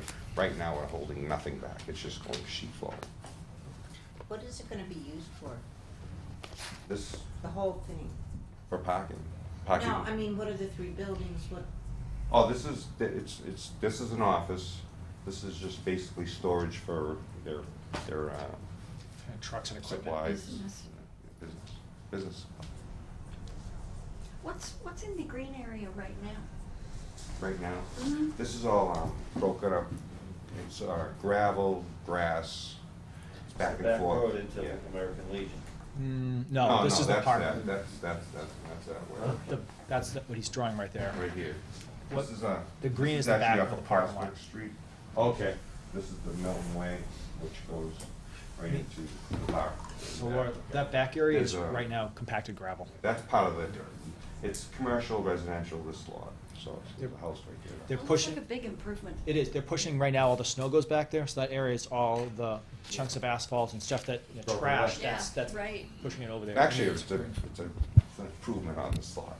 yeah. Very much And so. we're getting snow area where it'd be, It's once it already melts, paved. yeah, It's once it already melts, paved. it's gonna go in the channel, get treated, and then, So, at least from my end, just a few things to point out. Not a big deal, but the bottom left-hand corner, they are looking to replace that retaining wall closer Yeah, to the right, yeah, wetlands so- off property. yeah. Just to point that out, technically it is a waiver, but it's replacing existing, so it's not as big a Yeah, deal. they're gonna do that, the other- landscaping lot. The other aspect, I think the DEP had some issues with kind of the stormwater calculations, and I don't know if that's been resolved, so, That's been submitted to you, which one was that? the stormwater report checklist. Did- and- I and saw drainage that, code. but did you get feedback? I haven't seen any feedback from No, the I've been DEP. checking the website every day. They don't update it. What they put on the first time, it says comments. Yeah. They don't ever change that. It's more of an emailing dialogue. Oh, Where they'll okay. reply back and say, yeah, we reviewed it, you're good to go. But Oh, I didn't. they'll never change. You can I've keep been- waiting on the DEP. I know. The website's never gonna change. So I Okay. guess, I don't believe we can close this out, because I really haven't gotten feedback directly from the DEP saying this is good to go. My comment / concerns is, I think it's a very much an improvement on the property with minimal waivers. It's a great improvement. One of my suggestions maybe to increase some of the plants that they're putting in there and maybe the diversity. So I don't. Well, right now, I mean, there's this- no plants. I know, but I mean, you're looking for waivers, and I'm just expressing one option. I'm not saying the commission's gonna go with this, but I don't consider 8 shrubs for that size area really that much. Maybe double that. And also, I wonder if the grass area is ideal, if you can do like a wildflower seed mix, something more native. It's not a big deal, and it's actually less maintenance, where this mowed area, you have to mow it. Yeah. And it would keep. I mean, it would make. It would keep people out of the 50-foot, right? Yeah. And you might have to knock it down once a year, so when you plow, the snow goes there. But I think there's some things we can tweak on this to make it a little bit better, that I don't think will make that much of a difference. The shrubs, you're gonna be buying plugs that are $2 each. Mhm. Doubling those to me is a I mean, I minimum. can do that, with a contingent. I really don't wanna go, he wants to pave this before winter hits. So if we keep continuing this area. Well, I mean, I could do a I don't think contingent on, I don't think we can DEP. close this out. We tend not to do contingent on DEP being okay with it. I guess you could, but we typically don't do contingent upon X, Y, and Z. We like everything nice yeah, and actually, clean. Well, we're not talking about delaying you till December. Contingent doesn't actually. well, I mean, that's work. another meeting, and then, But if we can kind of resolve everything now and kind of do a head nod thing, well, if we can maybe make this better than grass and a few more plants, DEP comes back with they're all good to go, I can have the decision written by the next meeting and approved at the next meeting. well, on the grass, I mean, this is gonna be, we're gonna be piling snow there. But if it's a wildflower seed mix, Okay, it gets well, knocked okay, down okay. in the fall, you could always, Well- it's actually less maintenance versus mowing it once a month. This way, we have in the 50-foot buffer, a more natural area that they don't have to do as much maintenance. They just let it get 3 feet high, then the snow comes, knocks it down, no maintenance.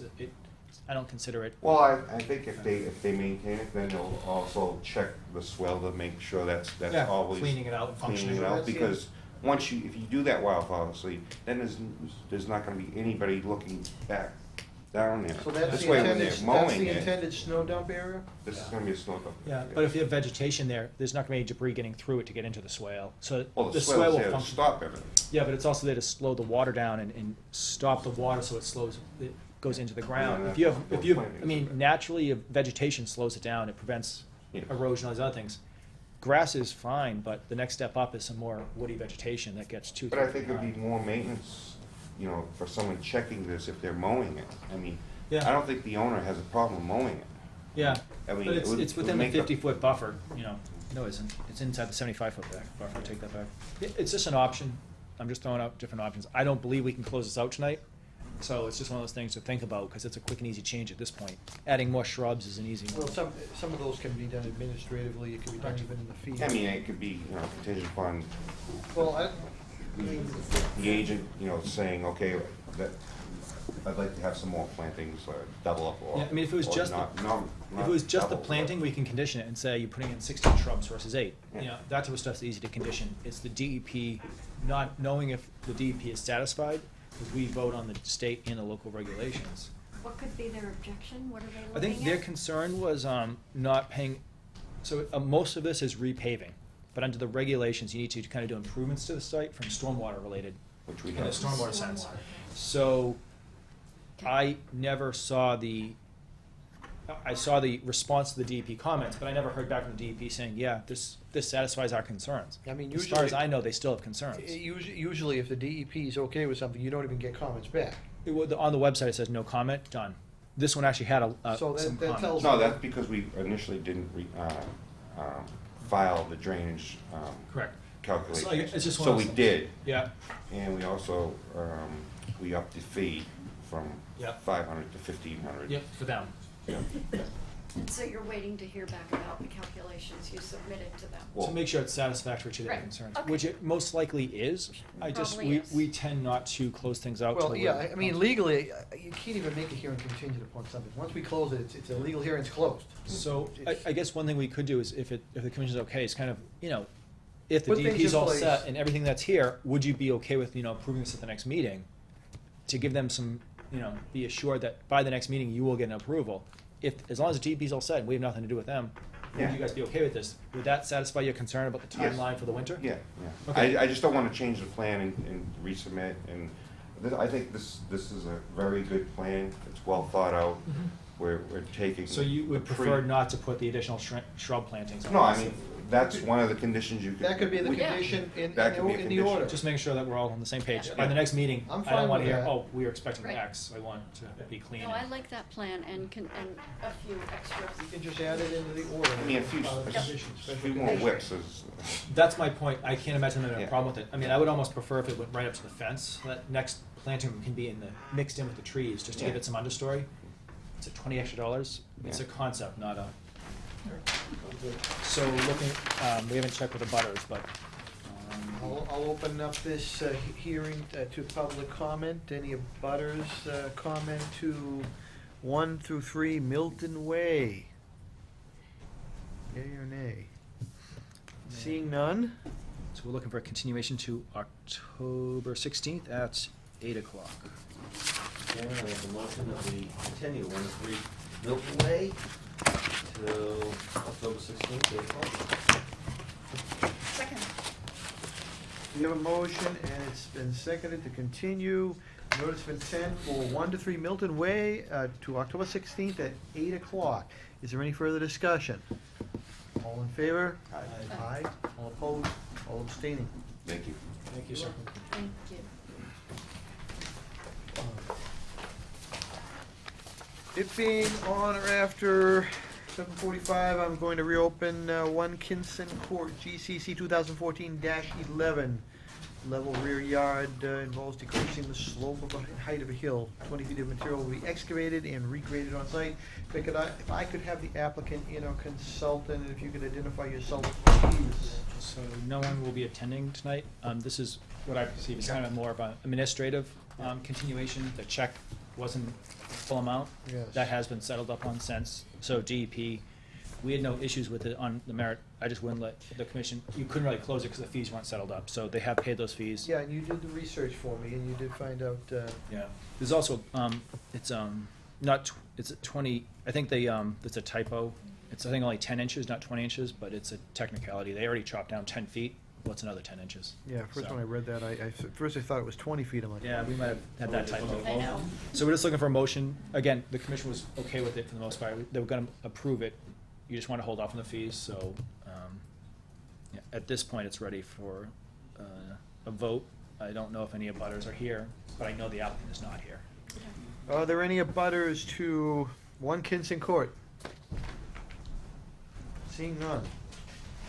Okay. Any comments from commissioners? No, just, Other than that, I'll entertain a motion. The only condition is not improving the wetland line. Aside from that, we're good to go. Mr. Chairman, I move that we close 1 Kinston Court, GCC 2014-11. We want to approve it. Approve it. We don't want to close Yeah, the don't hearing. close it, approve it first. Approve. Sorry. Or deny it. Approve it or deny it, but don't close it. I move that we approve 1 Kinston Court, GCC 2014-11, DEP 1610790. Is there a second? Second. We have a motion, and it's been seconded to approve the notice of intent for 1 Kinston Court, GC 2014-11, and not accepting the wetland line. Is there any further discussion? All in favor? Aye. Aye. All opposed? All abstaining? I now will entertain a motion to close the notice of intent for 1 Kinston Court. Mr. Chairman, I move that we close 1 Kinston Court, GCC 2014-11, DEP 1610790. We have a motion, and it's been seconded to close 1 Kinston Court. Is there any further discussion? All in favor? Aye. All opposed? All abstaining? Thank you. And, making some time, I think I do. And, let's see, we are up to Pond Street. It being on or after 7:50, I'm going to open up a new notice of intent for 102 Pond Street, GCC 2014-21, driveway relocation, underground utilities, connection to the street, damaged tree removal, fence installation, and removal of existing piles of fill. If I could have the applicant and/or consultant, and if you could identify yourself for the record, please.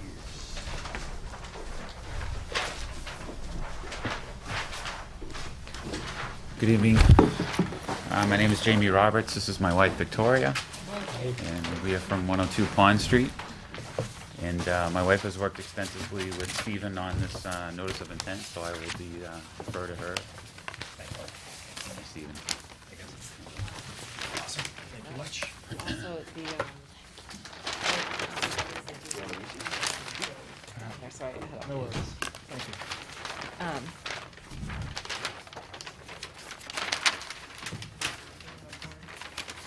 You can also bring it forward. Fancy board, if you yeah. want. Move it closer. Maybe a little closer. I know what it looks like. I can barely see I've it. been involved with this site for about 15 years. Hopefully this will wrap things That's up. perfect. Okay, so for anyone that isn't familiar immediately with the site, these are our property lines right here, and up here on the top of our property, there is a state certified vernal pool. And there's another wetland here right off of our existing driveway. The driveway as it is right now is this red area that goes in. It makes a loop all the way around. This is really the highly used part, but there is kind of a loop that goes right through an isolated subject to flooding here as well. What we are proposing to do is to abandon the existing driveway and to put in a driveway on the opposite side of the property. So the blue area here is all new paved driveway. The red area would be behind a fence that would be no cut, no disturb. The fence goes right along here and all the way along the driveway to the street here. The green area here is current driveway that would just be converted to maintain reserve space. And then this hatch mark here is also current driveway that would just be paved and incorporated into the new driveway. Along the fence here, we have the no disturb, no cut signs every 30 feet on the straight and 20 feet on the curve. We have a couple trees that we would like to take out. These two trees here have had significant banding, I think it's called on them. There's some, it's a huge pine tree that if it fell over would knock down the house that we're living in. So we would like to remove those as well as part of this project. The blue lines on here are the buffer lines for the wetlands and the vernal pools up here. This first one here is the 50-foot, so as you can see, the current driveway goes right through within the 50-foot buffer of the vernal pool. All of the work that we're proposing is outside of the 50-foot buffer.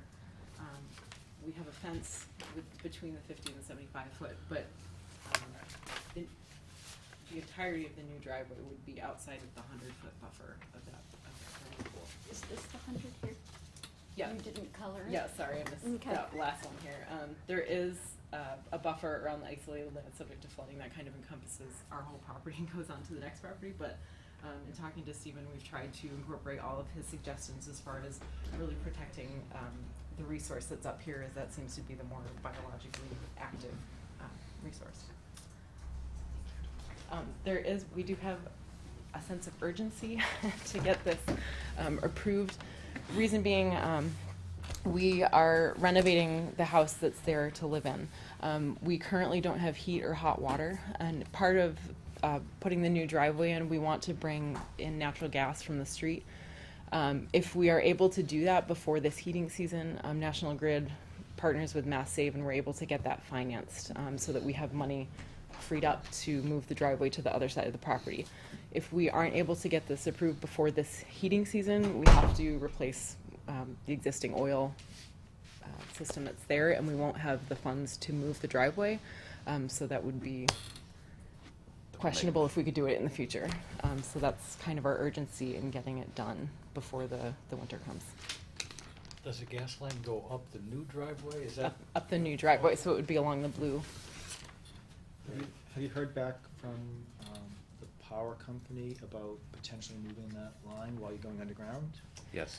They said it's a possibility. It would be at our expense. They're fine. There's a utility pole right between the 50 and the 75-foot Yep. buffer. Yep. So they are still able to access that in this Okay. plan in the maintainable yard. Got it. Okay, so that, we talked about that as potentially a problem, but you. Yeah, they Yeah, said, that they should came out resolve and looked that. at it and said it Awesome. was fine. Okay, great. So just give a little back history on this property. I think it's been outstanding enforcement order, 10+ years. More than that. I've been here 10, so beyond that I don't remember. Goes back to about 2000.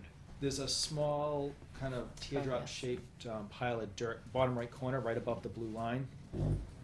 That's kind of the last remaining issue related to the old enforcement order. So they tried, previous owner tried to fill in this isolated land after flooding, partially restored it. This pile of dirt was supposed to be removed during the construction. The project went away. These nice people bought it, and they're trying to kind of now resolve the old enforcement-related issues. This plan, I think, fixes all of the old issues, and in my opinion, greatly improves the property as far as the resources of the vernal pool. DEP's all set with it. They've been great. There's actually no issues I have with this project. Project that was It's gonna great. do like 8 or 10 houses behind Seven, it. yeah, Well, it seven. started out with And they're 16 looking to bring it back to condos. one house, and again, they wanna clear some land, they can But use it, but it's. Your house was existing. Yep. Yeah, this is the That log was a- cabin, they were brown gonna- log cabin. This is that brown log cabin. Oh, you're gonna buy the log cabin? Yeah. Yeah, we own it now. Oh, We're really? cleaning You it know, up that, now. that center area, that ILSF, I mean, that, Right, yeah. before it was illegally filled, it used to get about 6 inches of water in there. And then, one of the applicants brought in 15 dump trucks on Christmas Day and tried to fill it. They did. They did. So, They abandoning that road, the old driveway, Yeah. is, feet from a vernal pool and a wetland. Oh.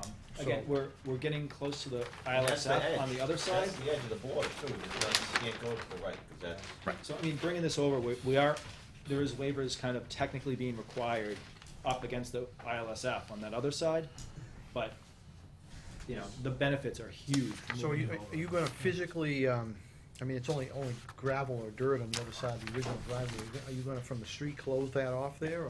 Oh, yeah, there's also on this plan, at the entryway of the current driveway, there's a 4-foot fence that we'll put across there, so it doesn't become a loop. So they'll probably, while they have an excavator in there, when they're done, when their driveway is usable, they'll go back in and rough it up a little bit, add some soil and replant it. It's a win. I didn't feel 100% coming up with a really detailed planting plan. I was hoping that we could work with, allow me to work with them offline on that. So my conditions would just be not accepting the wetland line or vernal pool line, and kind of work with me offline on replanting that when it's ready to be abandoned. I think it's a definite improvement over what was proposed, certainly, and it's an improvement over the existing condition. That's mitigation. Yeah, That's mitigation. that's mitigation. No, You're right. it's actually a great way to close out a Yep. long time issue that the commission's had with this property. Still waiting for the DEP, though? No, we're good. No. No, it's handwritten in. It came in today. Oh. So I didn't have a chance to get on the agenda. Are there any abutters to 102 Pond Street out there? Seeing none. Any other comments from commissioners? Yeah, I think this is a win-win. Best project we've had all And night. It's one of the longest projects. You're gonna have to make another project up. Yeah, yeah. It states that one of the longest projects has been And from the they're, commission. and they're up next. So it's been a long run with this. Mm. I would entertain a motion. Mr. Chairman, I propose a motion that we accept the NOI for 102 Pond Street, GCC 2014-21, DP 1610793,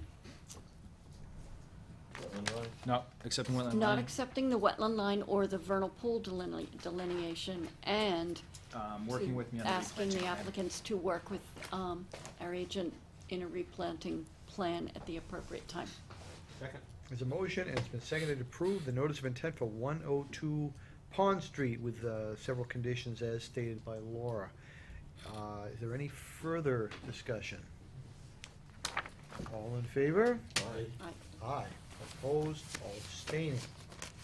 I'll entertain a motion to close the notice of intent Chairman, for I make a 102 motion to Pond Street. close 102 Pond Street, GCC 2014-21.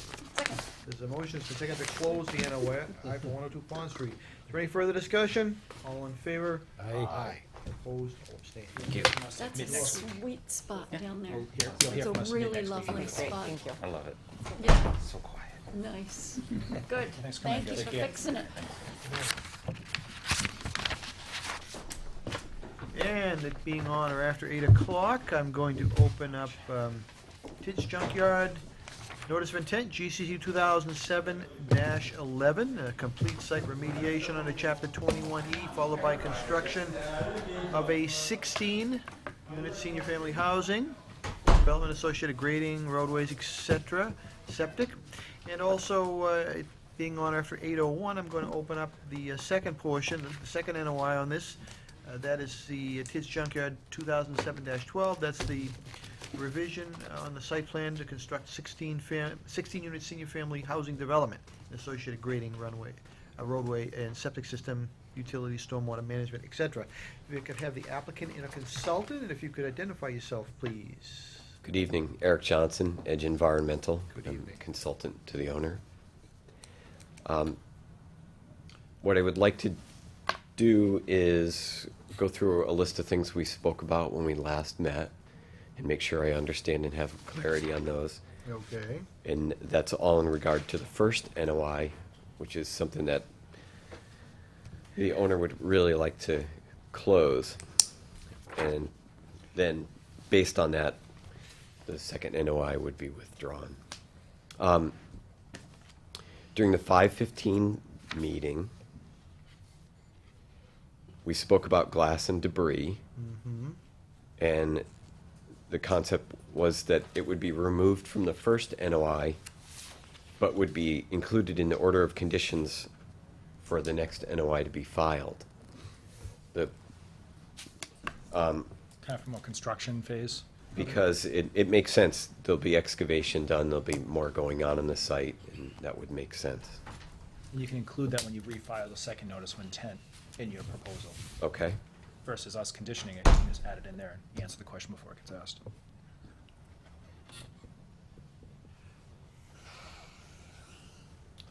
The second item is abating, it's the buried automobiles. And again, it was suggested that it be moved to the order of conditions for the second NOI. And the thought process again is that there would be some clearing and excavation work Well, done there. That was also related to the property that was gonna be donated. I think that was more contamination related. It- I believe that might be coming on the- the list. The buried autos? Well, on the town-owned, potentially The- conservation That's a, land. that's a Yes, different, that's a that's a separate different, issue. that's right. Yeah. So the buried you're proposing will be done during the Construction. so we can condition it, you can actually include it in the proposal for the construction phase, okay? Wouldn't Alright. that be part of the Cleanup? concern with cleanup? Yeah. I think the cleanup is more related to, if I can give my opinion, the contamination, the PCBs, the dioxin, some of the the small bad stuff versus the big stuff. I don't think the DEP is worried about the big buried stuff. That's more of a annoyance than a contamination related issue. So I think it's reasonable. Well, so right now, if you're going to go out there and look for buried vehicles and dig it up, you're going to take a 100% vegetated area and dig it up and let it sit like that till the notice of intent phase comes I along. mean, some of those contaminants were from the cars, I mean. Correct. those But PC but during the digging, if they discover more contamination, then it starts this process all over again as far as the 21E cleanup phase. That's right. So On I'm the just second nervous. NOI. Yeah, I'm just nervous about going in there and devegetating this entire site and then closing out the cleanup phase of this, and then going through the another year potentially of a development and a notice of intent, and having a site open and eroding and potentially causing more issues. Prior to construction. Correct. Because technically, we want to close out the 100% close out the cleanup phase before we even start to permit the building phase. That could be a Well, year. that's why we set it up this way. Yeah, so I guess I don't have a huge problem with that, because it does make sense in certain ways. If they discover something that's bad and mean, then we'll deal with it, and that will slow the process down. Then the construction might get held off for 2 years while we clean up a new contaminated site, but that's, And it could be all ripped up. yeah, I mean, you're getting ready to develop, you're out there with excavators, you're doing the digging. Otherwise, we're going to have to really condition this and oversee it. It's not an ideal timing on that type So are of you activity. thinking if we don't discover it when we're building, we can leave it there? As long as they're proposing to look for this buried stuff everywhere, not just where there's a pit going for a house or the driveway foundation. They're gonna be disturbing the whole area. We have to come Okay. up with a plan, and they're gonna come up with a plan, how they're gonna look for these buried vehicles, buried So items. that'll be part of the So development I'm plan. hoping when they come in with a notice of intent for development, they'll have Okay. a plan for all these things. Okay. And not just in the areas, when we're digging a foundation, if there's a car there, we'll deal with it. They have to have a plan for research, all the disturbed area that has been disturbed historically has to get investigated. Okay. And I'm hoping that they'll include that in the next notice of intent for the construction phase. Sorry. No? Go ahead. No, it's a good conversation. That's the reason I'm here. There was discussion regarding homegrown produce. This will be included in the second NOI. That's to be submitted yet. The plan, the idea in the plan would be to include language in the deed that would address whether or not people can grow produce. Are you talking about a deed restriction? Yes, To not grow or to grow. to not grow. And if that's objectionable, perhaps I thought of this today, we could perhaps designate some area for gardening and bring in some material for that, but, Over dig it and create a barrier. right. DEP is supposed to come out with some new guidance on this in the next year. Much of that in this type of a community, would you? Well, there's actually the community gardens is overbooked, if, we're Yeah, not but really I'm sure saying- how they're proposing this activity, but there might be a spot to include a little. Not if they like Little condos. area. You Well, don't touch Yeah. anything on your. Right, property. Yeah, but that's they true. can have a shared It depends, garden. yeah, it Oh, depends they on, could put it in. Right. it depends on what their proposal is. Right now, they're proposing, No. Nothing. nothing. They could easily add it in. There's enough land out there. They could drop in a little 100 by 100, grid it out. I think it's a great idea. We had discussion regarding additional soil sampling. And and that's for the area where there was excavation for the detention pond. And as I recall, we agreed that additional sampling would not be required. that right? I think you provided some data that suggested that you did.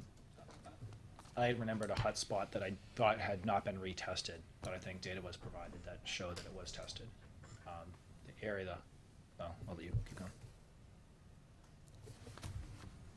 So, you thought this area was contaminated? It was. It was? It But was, it's been cleaned? but it's been taken care of To your satisfaction? in the DEP satisfaction. Okay. More importantly, the 21E DEP folks. I'm not an Right. expert at this stuff. I just. You wouldn't want a hot spot in a detention pond, right? It was a kind of a temporary detention pond. It's not Okay. the next notice of intent, the construction stormwater. It was a quick and dirty sump they dug to Pit. stop the water. And once you dig, you gotta test Okay. it. They pulled the soil out and discovered it had a lot of, I think lead was in it. Right. Okay. All right. Regarding the proposed conservation land, the Concom indicated that they would accept the portion of the property if it was sampled and the results were acceptable. The property owner has decided he would rather not sample, and therefore the contiguity of the land would remain intact.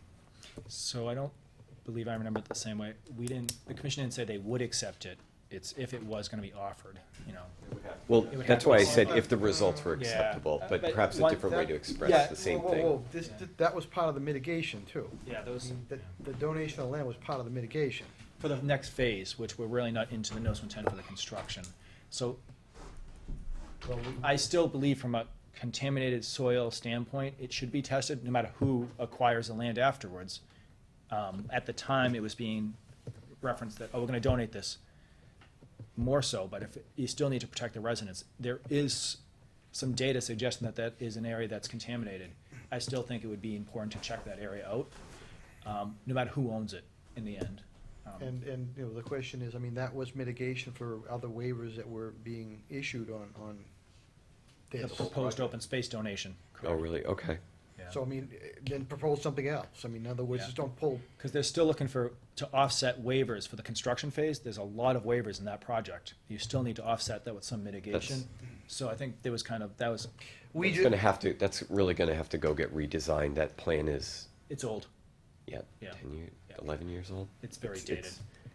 Probably way too old. So I still think it's important to sample that area. Again, the For, applicant. just from a, If from a it's any lia- type of land swap. from a liability perspective, I mean, obviously, you know, the Conservation Commission on behalf of the town doesn't want to accept contaminated land, then under 21, I mean, we're responsible for the cleanup. Right. Well, We can't- just don't do that. want the We've, wetlands. we've almost been stuck before in that case, that, so, you know, to protect the citizens of Georgetown, we want to make sure that we're getting land that isn't highly contaminated. Yeah, and so typically, when sampling gets done out there, it's really supposed to be overseen by, you would do the sampling, I presume, or you would hire somebody to do it, and our LSP goes along with it, just to make sure that the sampling is done appropriately. And the commission typically kind of approves the sampling plan, so, in the past, we've had the LSP just go out and sample, and we get results back. No real idea where it was taken or how, it was just kind of done. We really tried to tighten that up where we have work more hand in hand with you as far as getting results that we all are comfortable with versus having to go back and resample. You know, so I understand that the applicant's not very comfortable with redoing the sampling. If, maybe you can go back to him and kind of express that the commission really would like to see that done and come up with a proposal for maybe a small grid. I think typically it was like 10 feet grid, and just really nail down that area a little bit more, because I think out of all the results on the whole site, that was the only area that I kind of red flagged for an area of concern.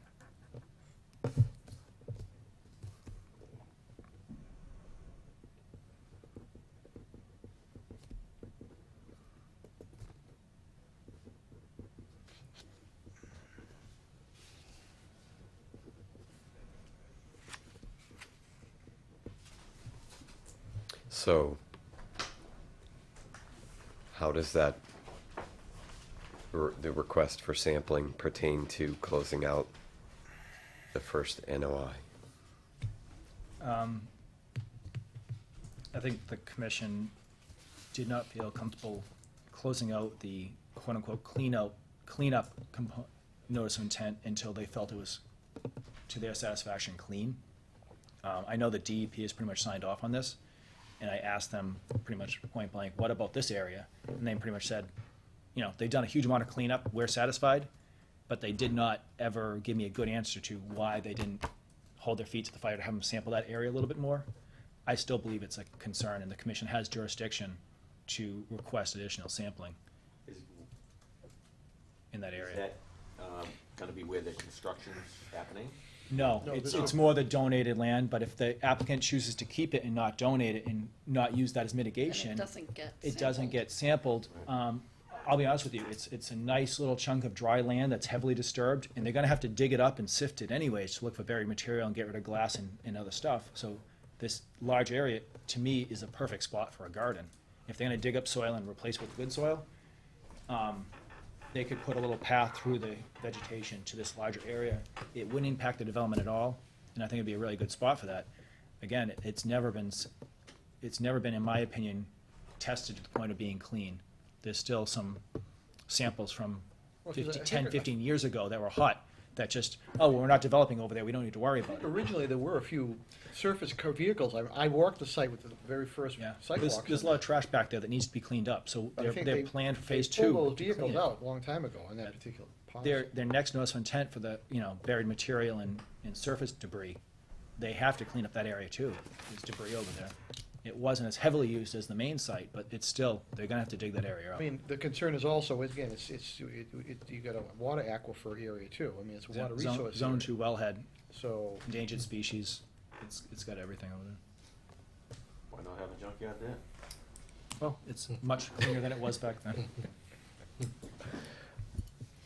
So, I guess, yeah, we don't want to leave it to chance that they're going to be working there, and then that will trigger a cleanup. We should really have a look at it. It's too If it, suspicious. if it triggers a cleanup, Either way, it's there's gonna there's a limited amount of time to clean it up, or you start to incur substantial fees from DEP. So the onus, there is onus for an individual to clean up a mess. What you're indicating to me, if the applicant doesn't want to donate it and he doesn't plan on doing anything there, nothing would be done out there. So it wouldn't be able to ever be discovered and thus trigger this process, which is In why other I words, think if we I should don't do. discover- I'm I not don't- saying I we don't wouldn't have- look for cars, I'm just saying, I don't open that. we believe that it's already been sampled, and that was presented to and dealt with in a risk characterization, an environmental risk characterization and presentation to DEP. And DEP took a pretty close interest in this property. Well, as I recall, they were originally asked to sample on a 5-foot grid, and they took it down to a 25-foot grid. Then it was just in the There- areas they that's- were suspicious that's- about. yes, So exactly. the DEP is not, you know, per se watching this as closely as we would like to think they are. Right. The commission is the local jurisdiction on these issues. I think it really is up for the commission to maybe go a step more than the DEP, because they did say 10 feet on center for the entire property. I Then it remember the was ori- the Hudson. original LSP said, he indicated, he says, well, my sampling methodology was if I walked over the area and I smelled something or I saw staining, that's where I did sampling. If I didn't, then I didn't do any sampling. I'm like, oh, that's quantitative. That wasn't, So do you have any other action items that we need to discuss? We're running. All right, yeah, it sounds like a good, groundwater quality. Yep. Okay, you guys indicated that you felt strongly groundwater sampling should be done. Your consultant suggested sampling from some Sentinel wells. And the owner is offering up the collection of samples from 4 wells for VOCs. What was the recommendation from our consultant on? Your what- consultant wanted to look for the 8 RCRA metals, Okay. extractable petroleum hydrocarbons, and VOCs. Yeah. EPH was only ever found in 1 well, or, I'm sorry, 2 wells, orders of magnitude below the standard. Recreate metals, the only thing that was ever just detected in any of those samples was barium. It's really not that hazardous a material. And the concentrations were below drinking water standards. And then the only other thing that was detected out there, as I recall, were some petroleum compounds. The one of note would be the benzene, which were originally detected in monitoring well MW3, above standards, then it was detected at standard, and then it was detected, or actually then it was not detected. There might not be any water. Well, no, there was a sample There was a collected, and sample. there's analysis. I have it if you'd like to see that. So the applicant is offering to just test for, what was that again? VOCs, so that'd be an 8260. Versus our representative's recommendation of a list of things. I mean, it's pretty standard to do recreate metals. Well, you looked for metals in soil, and you looked for metals in groundwater, and you really didn't find any. In 27 wells? I forget the number of wells. Yeah. No, not samples, but wells. I have 3 pages of groundwater data. So is it a cost, just trying to cut down the cost of the additional sampling? Yes. And you don't believe it's necessary, I hope? That's correct. The samples, plenty of samples were analyzed and nothing was So detected. the data doesn't support the need for additional sampling? Thank you, that's correct. Okay. But that's your Except for the VOCs, is that right? The VOCs are the Um, only thing that you still have concerns about? No, actually, I'm really not concerned about it, but that was the most common detected item. So shoot for the material that you're more.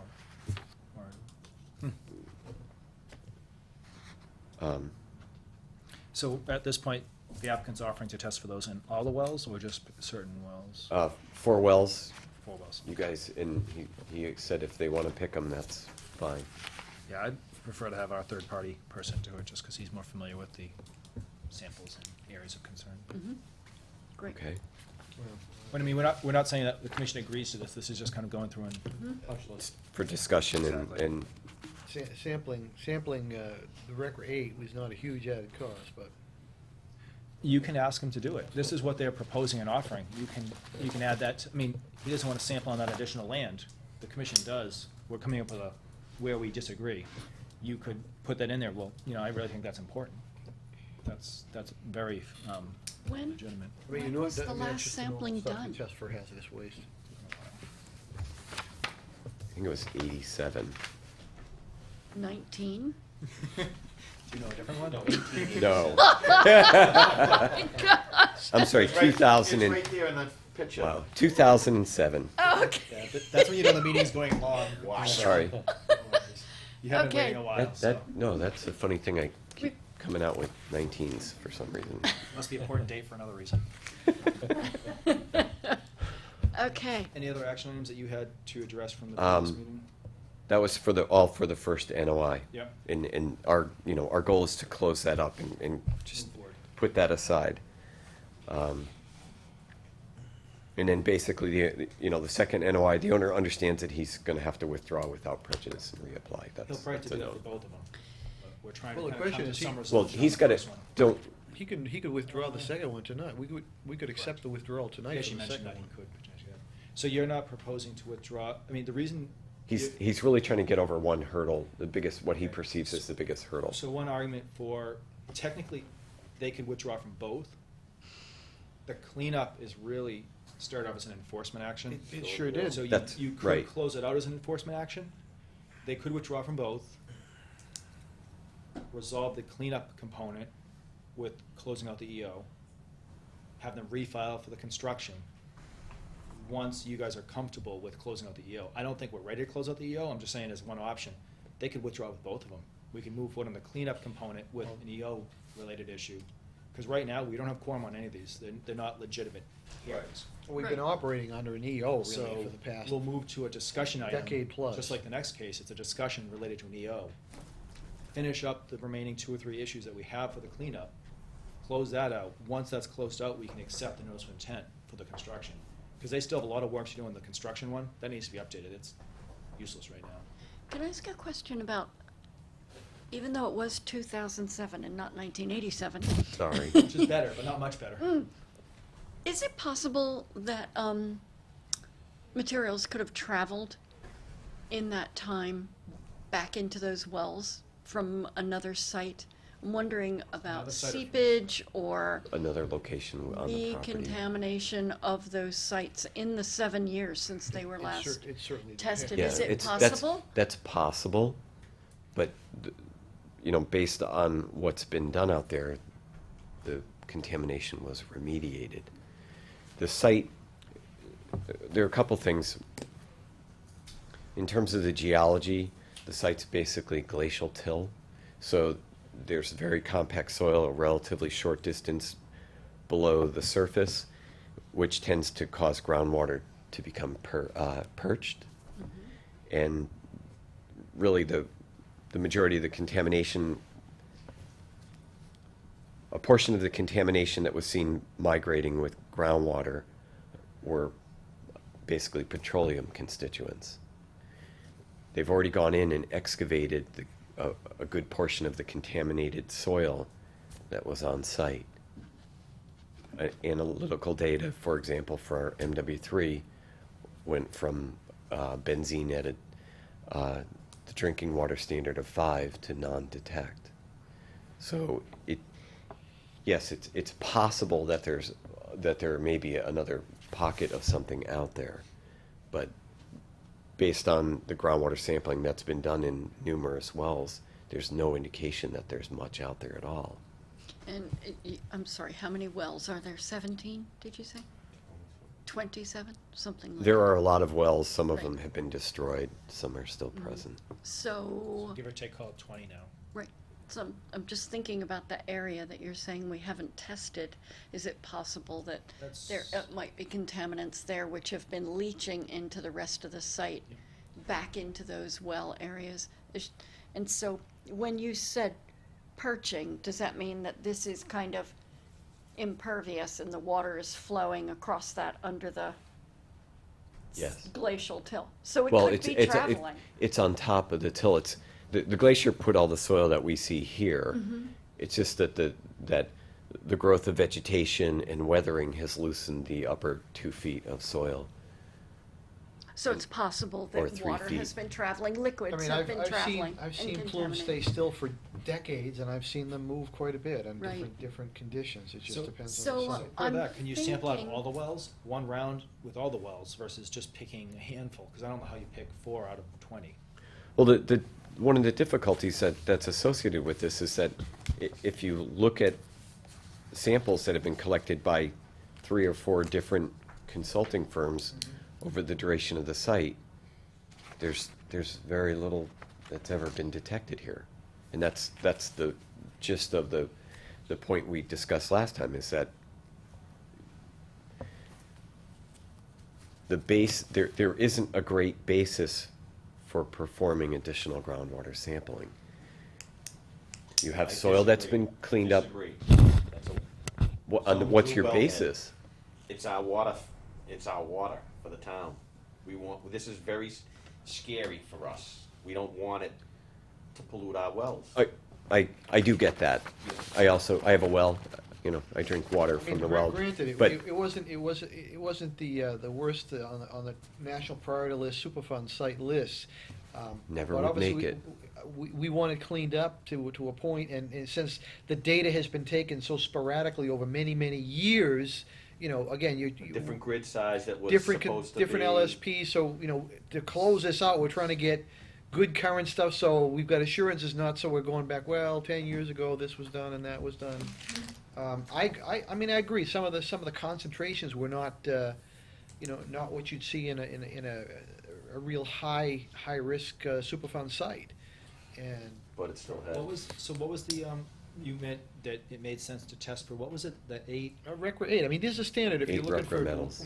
heavy metals, for waste disposals, leads, arsenics, and there was a whole, and there was all the issue with the arsenic, etc.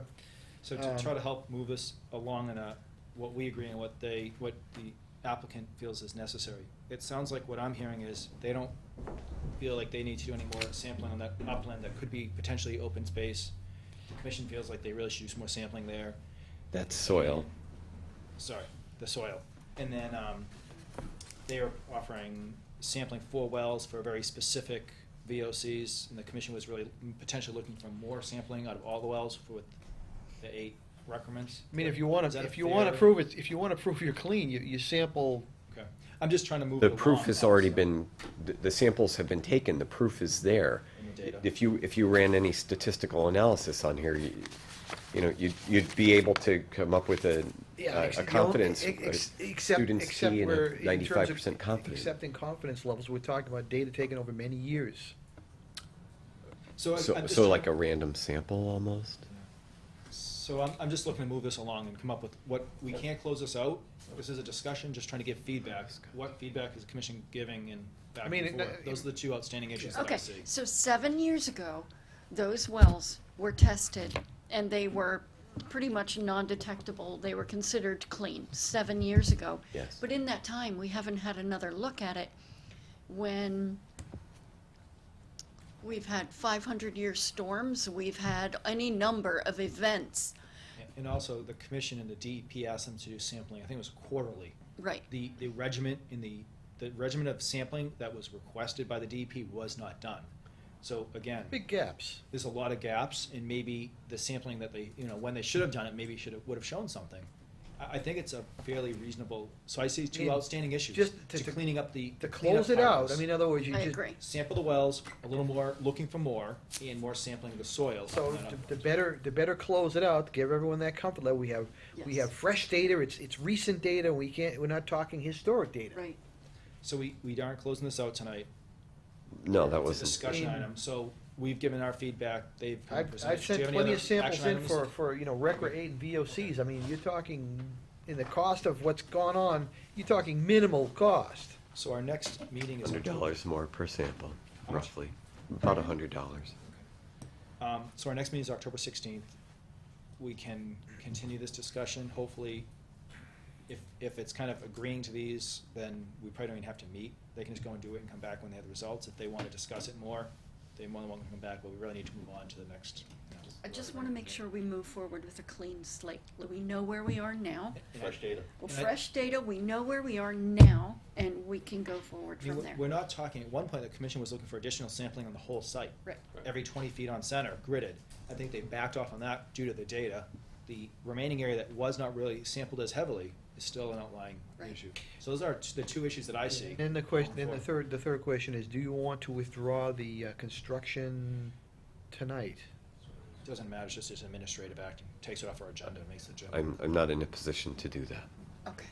Okay. So shall we continue both of them? There's Well- no continuation. Oh, sorry. On the, Ah, there is, you're Yeah. right, sorry. yeah, I take that, back. Go ahead, Laura. so, on the well sampling, can you give me a little bit more definition as to, you'd like to see the 8 Sentinel wells sampled? Which is what your consultant Yeah, suggested? that would seem reasonable. For a wide range Searching of for, things? looking at what the consultant recommended, kind of Right. going with the consultant's recommendation. I don't think any of us, Carl, except Carl, that can say, oh, well, let's Right. look for VOC, and it's all Latin to me, I'm sorry. Right. If he recommended, I think we should go with his recommendations. Did he recommend the 8 wells, the Sentinel wells?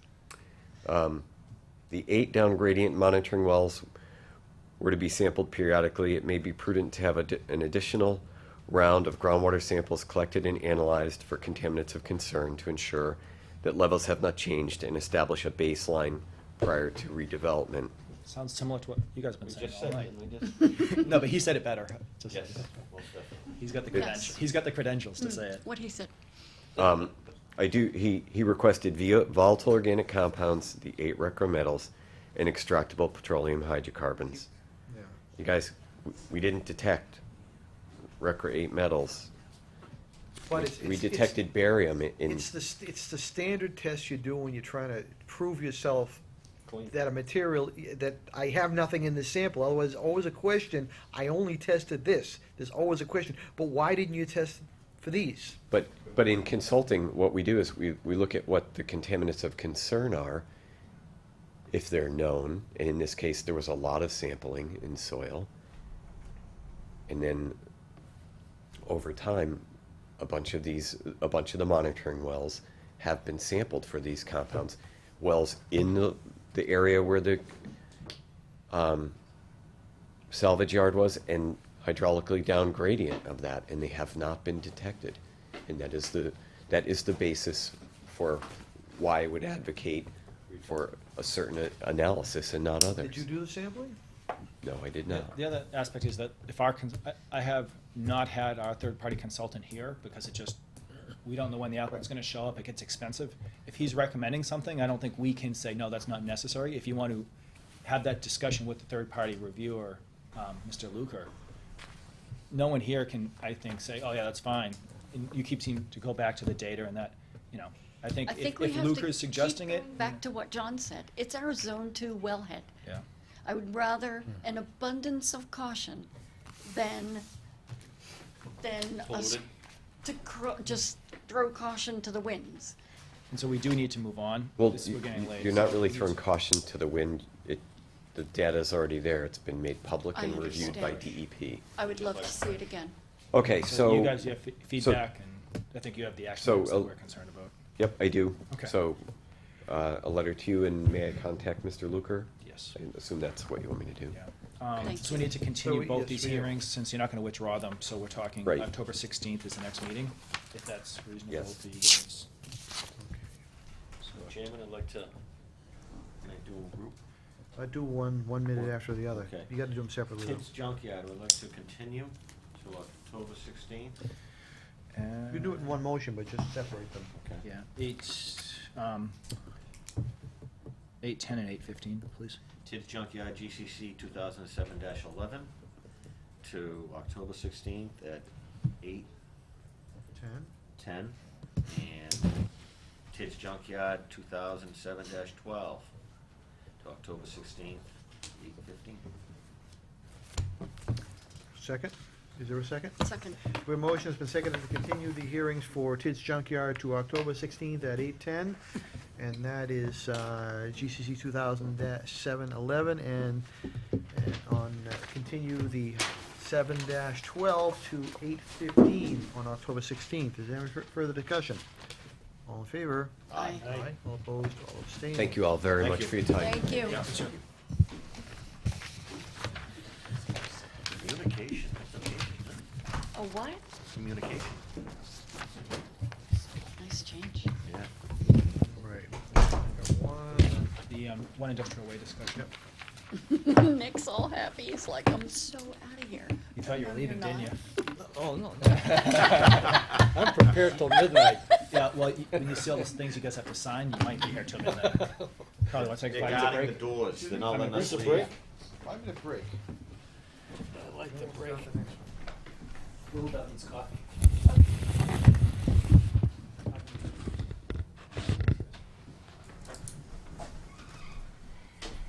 We did say it would be after 8 o'clock. Yeah.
bad. I'm gonna have to go and cut all my flowers. All right, you're back with the Georgetown Conservation Commission, and we have some gentlemen from One Industrial Way. If you could identify yourselves, please. Good evening, my name is Chip Nyland, I'm counsel for the owner. Paul Marshall from Sun Associates Civil Air Surveyors. Thank you. So I think we have two items. We were here back in July, and we withdrew the notice of intent that we had in front of you. The commission issued an order of conditions subsequent to that, and then we responded in August. We responded too late to be enforcement order. What'd I say? OOC. Oh, I didn't, okay. Well, everyone knew what I meant, I'm sorry. An enforcement order, we did respond in August, but it wasn't timed so that we could be on the agenda, so we set up for tonight. And then the second one is we've given some thought in terms of how we can approach this thing globally if there's a way that we can solve the issue. So in front of as far as the enforcement order, I have Paul, maybe we could just give you a plan. I provided you with a letter in August. Copy of that packet in front of us. This one's just a little bigger. That's an 8.5 by 11, so this may be just a little easier to.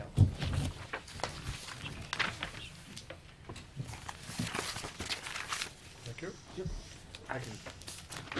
I think we've got enough. Paul, we've got enough?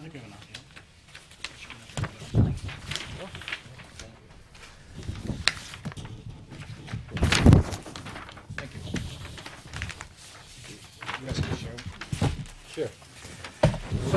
So there were 5 tasks that you gave us in the enforcement order. First was to provide you with test pits, which we did. The second was to record a 1996 order of conditions that was issued, which we haven't done yet, but we've indicated that we intend to do it, but we'd like to resolve everything together. Third is to submit a restoration plan, which we have done, and we've changed it from the one that you saw before. So we're going to restore all of the area, and any replication is going to be offered as mitigation rather than having to do that to compensate for anything that's been that has been altered. The fourth was to provide you a written intent to comply with the bylaw and with your regulations, which I think by the fact that we submitted the document, I think we've met that requirement. And then the fifth was to restore by the end of August, which we know that we can't do, because if we're going to put a restoration plan in front of you, you're going to have to approve what's on that plan. So that's what we would plan to do, and then have you, the commission, approve it, and then we would obviously start in the spring, because we're too late to have that approved and get planting done in the fall.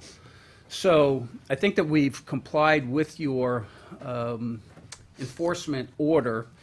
The plan that we've shown you shows, we in terms of the big picture, I don't know if you have any questions on the enforcement order, but in terms of the big picture, we looked at 2 alternatives. One is leave the barrier where it is, or 2 is to rotate it a little bit so we can open up an area so that we can restore all of the wetlands and move it a little bit further away from the wetlands. And we're proposing, our preferred alternative is the second one, which is to move the wall, to rotate it away so that we're going to be able to restore all the wetlands.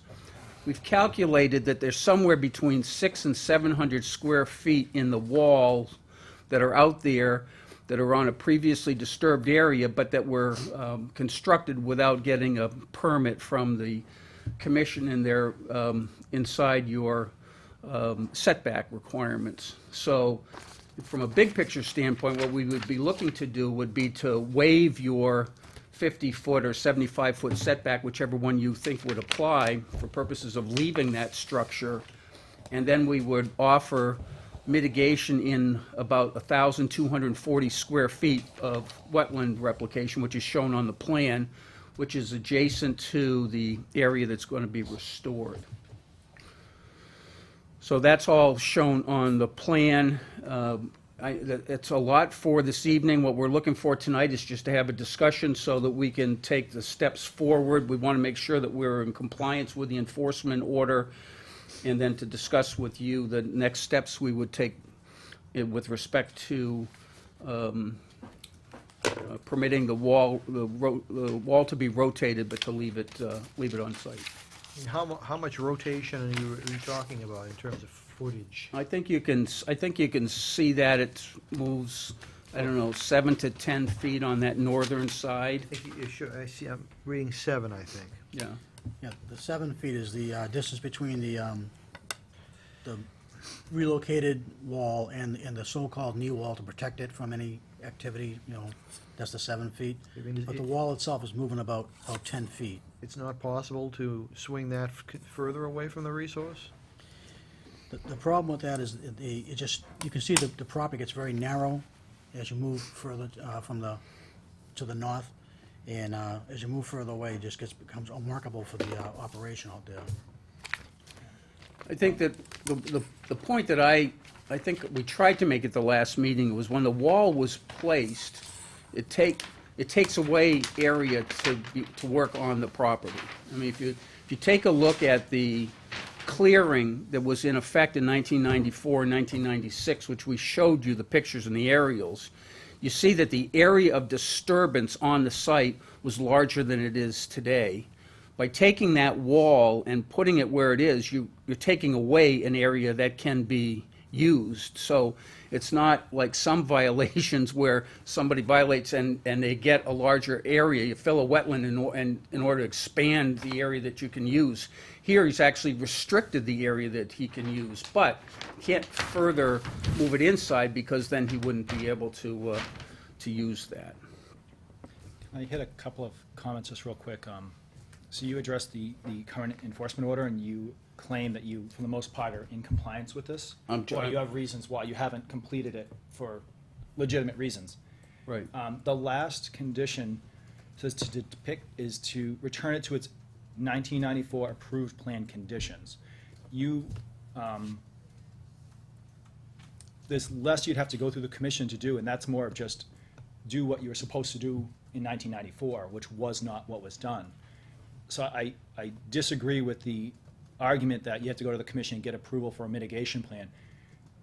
I'm still coming from the standpoint that what was approved is the plan from 1994, which showed no activity. All the land use department people have looked at this plan. They're all coming from this in the exact same standpoint, that there's a presumption that there's no activity in that whole end. As far as I'm concerned, all the activity should be permitted. We keep hearing the wall, the 50-foot, that entire area is subject to the regulations as a new activity. The approved plan shows stockpiles for soil. It shows activity. It shows new grading. It shows stormwater, all of which is close to the building and nowhere near the area we're talking about. The second thing is that the walls are considered new and really need to meet the 75-foot buffer. Everything in this area is presumed to be new activity. This area was disturbed before. Yes, it was. They've shown pictures that show this area is disturbed. Come back to the approved conservation plan. Not these people, but this commission approved this plan. There's no activity shown, zero. If you don't show the activity, you can't just say, well, it's disturbed. We're going to continue to disturb it. To me, the presumption is when they got this approved, that was going to go back to nature. It was going to be completely, there wasn't such thing as restoration back then, and they didn't talk that way. There's a presumption they're not showing any activity. It's going to go back to nature. Now we have huge piles of dirt, activity, a retaining wall showing up. I think if we go with what the applicant's saying, we're ignoring the fact that this has no compliance from the original plan, and we're just saying, well, yeah, we didn't like that old approved plan that was legitimately not filed. It was filed, got voted on. It wasn't ever registered at the Registry of Deeds. I think we're going, at least this discussion is going the wrong direction. We should be going back to big picture, big picture, not the walls move 7 feet. That wall is supposed to be outside the 75-foot. None of this activity was ever permitted by any town board. The wall wouldn't have been needed. So all this activity needs to be discussed. We're just talking about a very, very small area in the wetland filling, but the enforcement order was very specifically written to return it to what it was supposed to be right from the beginning. That was not really represented just now. It's saying, mitigation. No, we're not talking mitigating the wetland fill. We're talking bringing it back to what was approved. They might not like what was approved, but this is the starting place. So we should be looking at, and this is a discussion, it's not an open notice of intent. they need to file a notice of intent. This is a discussion to kind of figure out where we're going. In my opinion, we're going in the wrong direction. We're talking about waivers to a rock wall and some wetland filling. We really should be giving recommendations and advice that they need to really file for the entire site. And again, I keep hearing it was disturbed, we can continue to use it. There's not one single grading line on this area that shows any activity being proposed. Show me an engineer that's going to say, oh yeah, we're allowed to do that. Where does it say 20,000 yard stockpile? There's little tiny stockpiles around the building. So even at this time, they acknowledged stockpiling material as a use. And they showed it, as they should have. If they don't show it on this plan, it wasn't approved. There's a presumption, no activity. Town planner, building inspector, we're all in agreement that this activity was not permitted. 2 days ago, they're supposed to file with the planning board as far as getting approval for this activity that was not permitted. My understanding is they didn't because they're looking to resolve it here first. We need to look at this as all new activity. This plan they're proposing isn't acknowledging all the new activity. It's looking for moving the rock wall 10 feet. Yeah, I mean, I agree. I mean, we always have to look back at the intent of the original commission and look at those and not just ignore what the previous commission had permitted. Versus someone coming in 5 years and overturning a decision that you made at the last meeting. I think the commission's somewhat obligated to enforce what a previous commission, wishes were. So that our intention is to file whatever's necessary for those activities, whatever's necessary. The reason I focused on the wall is your regulations took effect in 2003. All those other activities are pre your regulations in terms of the setback. So I was focusing on those because those I think are the most important for purposes of dealing with a bylaw. But the building inspector in writing said that these walls are new. We don't go back and say, well, when was it put in? It was never permitted to any town board. As far as I'm concerned, it was put in the day that it was discovered. As far as the law is concerned, I think if we just discovered it, we didn't have the regulations in that era, but Correct. we still had the bylaw, and we just didn't codify setback distances, but we still used them. Yeah, but they don't count. I mean, they only count when they're in writing. But your bylaw is But I mean, the law is very clear. We talked about this last time. There's a case out there that's very clear. We're in agreement on that. Right. But you were also supposed to build it a certain way. So setbacks aside, it doesn't matter when the setbacks were adopted. They didn't build a plan. This is the first time we've discovered it. It's considered new activity. Steve, versus a certain date that the work was done. I just got a comment on that. I mean, with all due respect, you're trying to put yourself into the mind of an engineer who drew a plan in 1996. Yep. And, we all, as engineers, we all have different ways of drawing things and presenting things. He was drawing a plan showing what was taking place on a certain part of the site. Because he didn't draw contour lines when the existing contour lines were there, doesn't mean there wasn't activity taking place over there. Right. Because of the fact that we have these aerial photographs. If we didn't have that, you could make that statement. But how you can make that statement, let me finish, Stephen. How you can make that statement with the evidence we have, the clear evidence from aerial photographs of activity taking place, it's just the way he drew his plan. He's not, you can't get inside his head and say, oh, he was saying nothing's gonna take place over there. I don't know how you can say that. And I'm going more on the fact that the planning board doesn't have a permit saying that these activities are being done. The planning board was We'll deal with the showing planning that. In front of the planning board, in front of the Yeah. conservation commission. Okay, then you can agree or disagree with my thoughts on that. Every engineer or town department I talk to believes that the way this is drawn, we're not getting into anyone's head. As drawn, there's no activity being proposed. All your own words, Steve, you said the presumption was made. You were making a presumption by reading that plan. That's your presumption. And My if we didn't have other evidence to the contrary, I could see why you could make that presumption. But we have clear, absolutely unarguable evidence to the contrary. You have evidence But we- that shows some level of disturbance. You have, That's it. absolutely. You do. You all We do. all I mean, have you it. have aerials that show that area was cleared and was all open sediment back then in 1996. And you have evidence that there's less area, there's more canopy, and there's more vegetation on the site today than there was in 1996. You also have looked at the wetlands surrounding, and you know that the operations with the use of the barrier have prevented siltation and have prevented problems with the vegetation. So there's no stress vegetation. The wall that was placed was ultimately placed for public safety purposes and for noise purposes. So there's a public benefit associated with that. What's the public Not safety? interested in noise. And what's the public safety component? I haven't heard that before. I heard not driving the tractors into the wetlands. I What's the public safety? I consider, noise attenuation to be a public safety or a public benefit for your purposes. But that's not relevant to the. Can I ask a question? Yeah.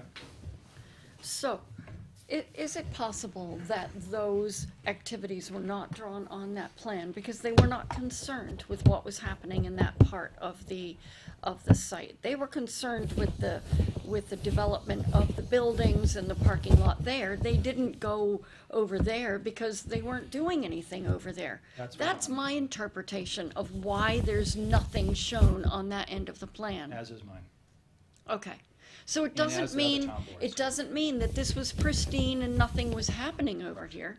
Well, Right. to your point, your point's exactly correct. The Right. plan they drew in 1996 showed a proposed building, showed a proposed pavement, showed a septic system, all of the hardscape type things that were gonna be done to the site, which have been built in accordance to the plan, from what I can see, very close to where the plan was designed. They didn't show the fact there was earth moving taking place, it wasn't a building taking place or a parking lot taking place. And if we didn't have the aerial photographs, I could see agreeing with Steve was saying, but with the photo we have, I don't know why we're saying that, why we're trying to, march down that road. I mean, it clearly was being disturbed. as So being worked I'm on. curious as to how much of this processed material stockpile and all of these other rubble areas have appeared since then. For the most part, too, the Because- stockpiles are outside the buffer Because zone. you are, and you do have a problem with your working area between that wall and the wetland and this giant material stockpile up here. I can see that that's a really tight spot where you're working with large machinery. So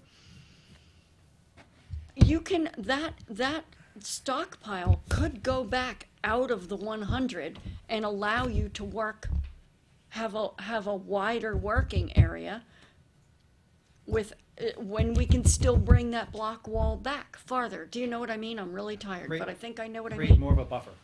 Right. So this, I think, I'm curious in those photographs if this big stockpile here in the middle of the top is evident in those photographs. So this is new. This is new, and this is probably something that the building inspector, et cetera, is looking at as this has happened since we last permitted or whatever. Would I be right in You are. thinking that? We also rely on other town departments. When you say it's a planning board issue and the applicant says that's not relevant right here, of course it is. We Of course it communicate is. with different departments. If it wasn't permitted through the planning board as a use, then there's a fairly reasonable presumption that it wasn't, if the evidence doesn't show it here on the original approved plan, and the town departments had no idea this activity was going on, how can you not presume it wasn't permitted? And I versus just kind recall of- somebody saying in this hearing, and we probably could pull it on tape, that, these disturbances were done years before I, owned the property, and they were there before, all pre-existing. So the presumption that because I look at a photograph from that era and it shows some disturbance, that we can assume that these activities were already occurring via this business. I don't necessarily agree with that. Right, but The comment was that this was already disturbed when I got there. Right. I can pull the minutes from that So, and, discussion. yeah, It and may I have think been that. paved, but it may not have had giant 200-foot material stockpiles on it. Or a grinder And a on it. wall, and a grinder, et cetera, et cetera. So I accept that it was paved and disturbed, as you say, but I don't accept that it had all of those things in that area that were off You would the think that would marked up definitely need a parts of the permit. plan, and they should have been permitted. The planning board, they're going to have to file the planning board eventually. that- Everyone acknowledges that for this use, because it was And- never permitted. And that was, and that was my point about the relevancy, which is everybody in town regulates something a little differently. The building inspector has jurisdiction, planning board and the ZBA regulate uses, and you regulate activities and how they impact the wetlands. Right. So what we look at is what has happened at that site in terms of the wetland alteration since we've been there. Two things that I see. Number one is there was a legal fill or an alteration of a wetland on the other side of the wall, and that we have presented to you a proposal to restore that area to what it was originally to a wetland. And the second I see is that there was a wall that was constructed after your bylaw was enacted without having an approval from you as a structure. So we're proposing to deal with that by asking you ultimately for your permission, but through the waiver process, and or offering mitigation with 1,240 square feet of wetland in response to putting a wall in a previously disturbed area. I mean, the purpose of having a no disturbance area is so that you don't disturb it. Here, we're putting it in the middle of an area that's been disturbed. Normally to designate a no disturb area, we use 3-foot granite bounds, not gigantic blocks, with signs on them that says conservation restriction or area do not disturb. Right. That's how we normally do it. But your purpose is to protect the wetland. That's why you have a no disturb, That's right? our mission, that's our mission in life here. So in this instance, we put a wall in an area that was already disturbed, and ultimately are reducing the possibility for that sediment to get into the wetland with that wall. Well, that's a chicken and an egg question. If the activity weren't there, it wouldn't have the opportunity to get in there. But we all agree that there was earth removal activity that was taking place all along. We all agree that there was some disturbance. From those pictures, we can't tell what really was going on then. Looks like flat ground. So I keep hearing, the wall has been there pre-regulations. I have. I didn't, no, I did not No, he say didn't say that. that. It's been there for a while. I did not say, I said it was after. Okay, after, I misheard that. The wall, John Mativia said the wall was constructed the week of April 14th, 2014. Prior to 2014, there was no wall on the property. No, we know it's not true, I Steve. keep, I'm You going and with I what both he know wrote. it's not true. I was there There in was some November of blocks last year. placed along. There was some rocks placed. That wasn't a wall. That's blocks kind of keeping a bulldozer from going over the edge. Let's make sure we're clear on everything here. What we've said and we've maintained is there was always a barrier there. This spring, in April, whenever it was, it was added to. It was straightened out a little bit and added to. But it wasn't created. You know that. You were there, you were No, I there last disagree. fall, Steve. We did this, we went circular last meeting in the field. I I saw remember it. the wall, it was all removed, you leveled it, and you went up. It's not like you just went over and started placing blocks in an existing wall. I talked to John, he's like, there was spaces in between. It wasn't a wall, it was a bunch of rocks and blocks placed to prevent people from driving through it. And again, this is a discussion, it seems like we're going over the exact same issues we went over last time that we couldn't get any closure on. I don't think the current direction that moving this wall 10 feet is really addressing. This is a discussion. If they want to file a notice of intent, we can bring it to the next step.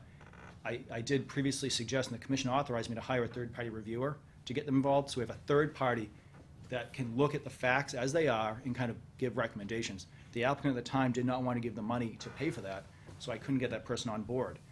We could get them on board at this time to help kind of get us past some of these circular discussions, or we can So file a notice what of do we intent. know about the wetland filling? This area that is marked with diagonal lines, that's the fill, right?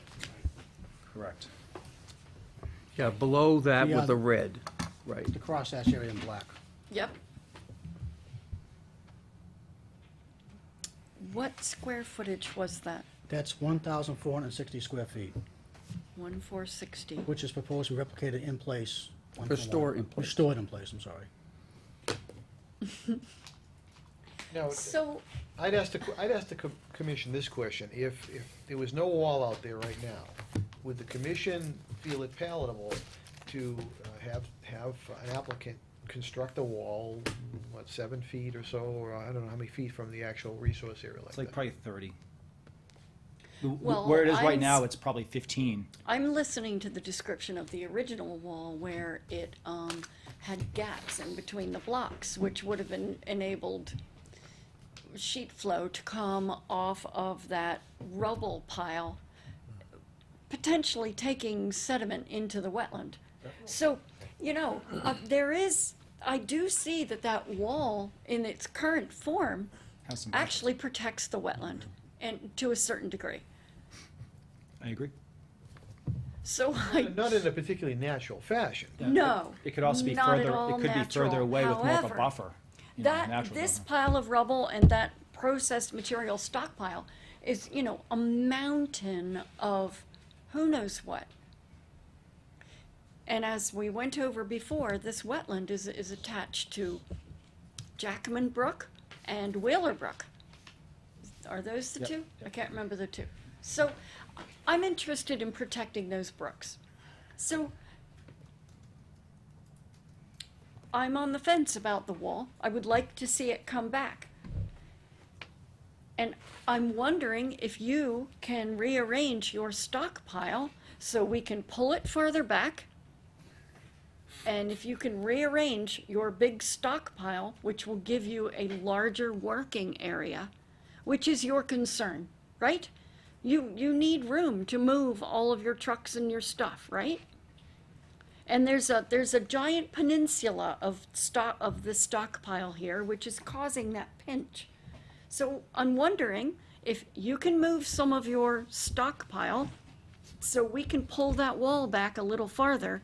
You'll still have working room. We'll have the wall out of the 50, and we can bring that wetland back to where it was in a reasonable manner. That's what I suggested at a offline meeting, And- is getting and- the wall outside the 50. Okay. And this is kind of what was, And we looked at it, and this is what we went out in the field, we painted where that was, and we moved it as far as we could move it. That's what, I mean, we didn't come into nickel and dime and say, okay, we'll give you 7, you want 50, we'll give you 4.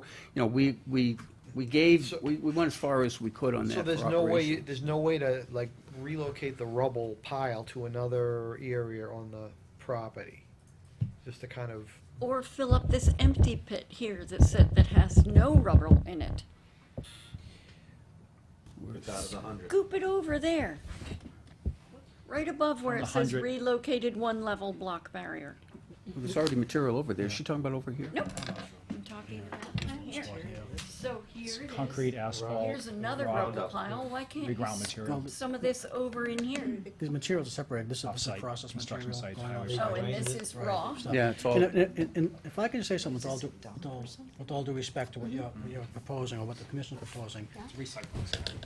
I think, if I can say this, I'm gonna say this properly, that the wall, as we've been calling it, is serving a very good purpose in terms of protecting wetlands.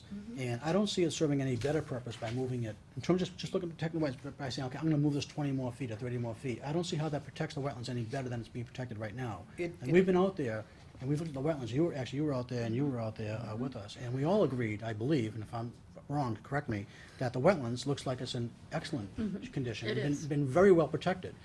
You know, with the wall in its current location, there's absolutely no evidence of any sedimentation getting in there, there's no distress of the vegetation, it's in excellent condition. I agree it's unusual, it's not the way you would design a site if it was virgin today, but to me, it's almost, with all due respect, just somewhat arbitrary. So let's just keep on moving this, we want to get to that 50-foot number, or that 55-foot number, or that 45-foot number. We're trying to find a way to put this wall where it, you know, gets far enough away, more than far enough away to restore the wetlands in place, and add some replicated wetlands as a benefit, and still allow Mr. Caruso to be able to operate his operation, Right. you know, and run his business. And I think we're doing that here, and, you know, and I think this kind of makes sense. I just say that, well, gee, we really want that 50-foot number, I mean, We're not saying that, the regs say 50 for a reason, they're not arbitrary, it's based on science. The more buffer, the more Stephen, protection. This was But the what I'm original talking about- conversation we had in the field. We need to Right. find some way to help your situation and to protect our bylaw. Right. And our regs. I We agree. need to find a way to Right. to help both And, of and, us. and you do have a provision in your regulations that allows for a waiver of those setbacks, and provided that there's mitigation or compensation, it's in 16.2. So where's the mitigation? Right, so the mitigation is what I've offered, which is 1,240 square feet of new wetlands that are gonna be created. So you violated the Wetland Protection Act and the local regulations by filling in a wetland, and so now adding a little bit more to it, you're considering that mitigation for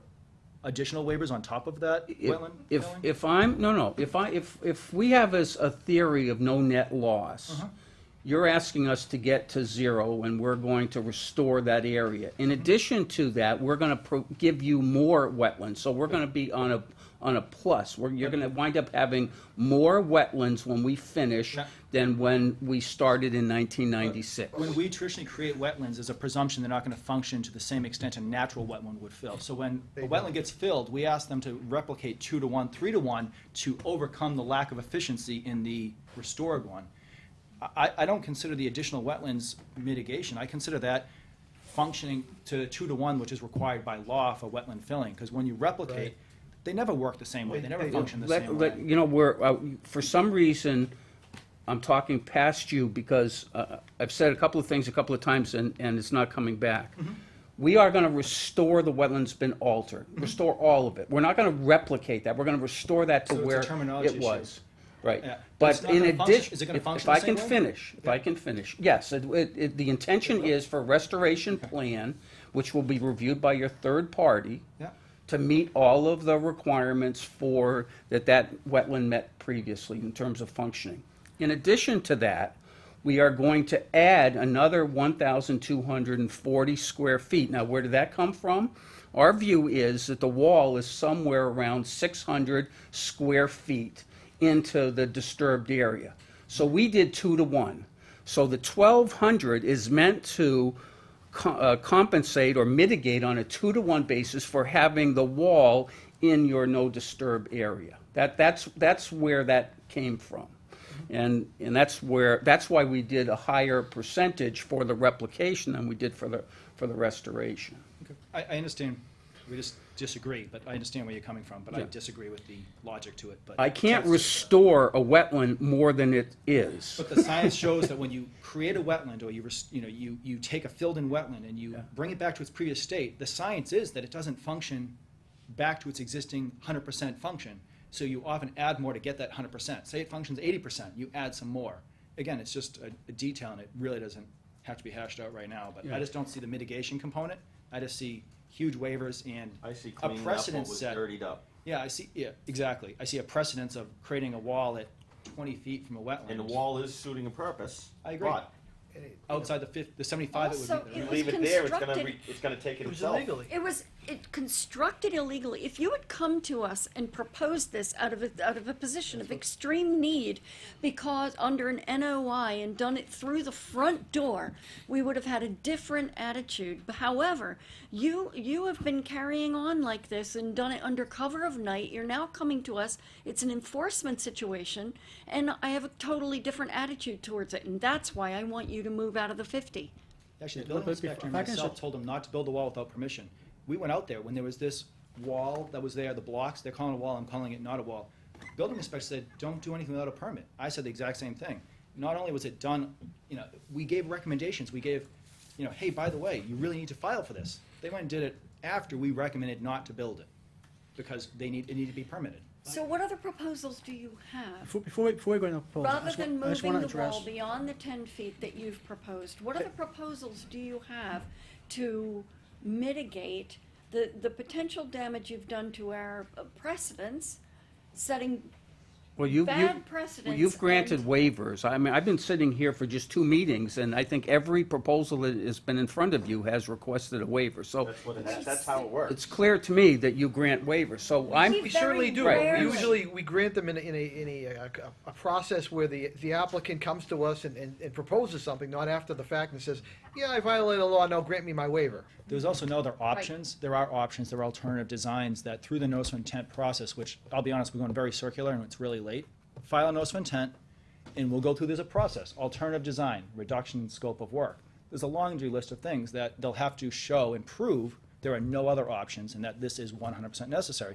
If in the end it's not, then that's the way the cards fall. We filed a notice of intent, and we came and you guys asked us to withdraw it. And that's why we came, you issued an enforcement order, which we have attempted to address, and then to come back and to tell you what we were thinking. So And that's we- what the right, purpose I was understand. of We're tonight. trying to give you some feedback, Right. trying to negotiate, saying, are there other options? You're coming, this is the only option.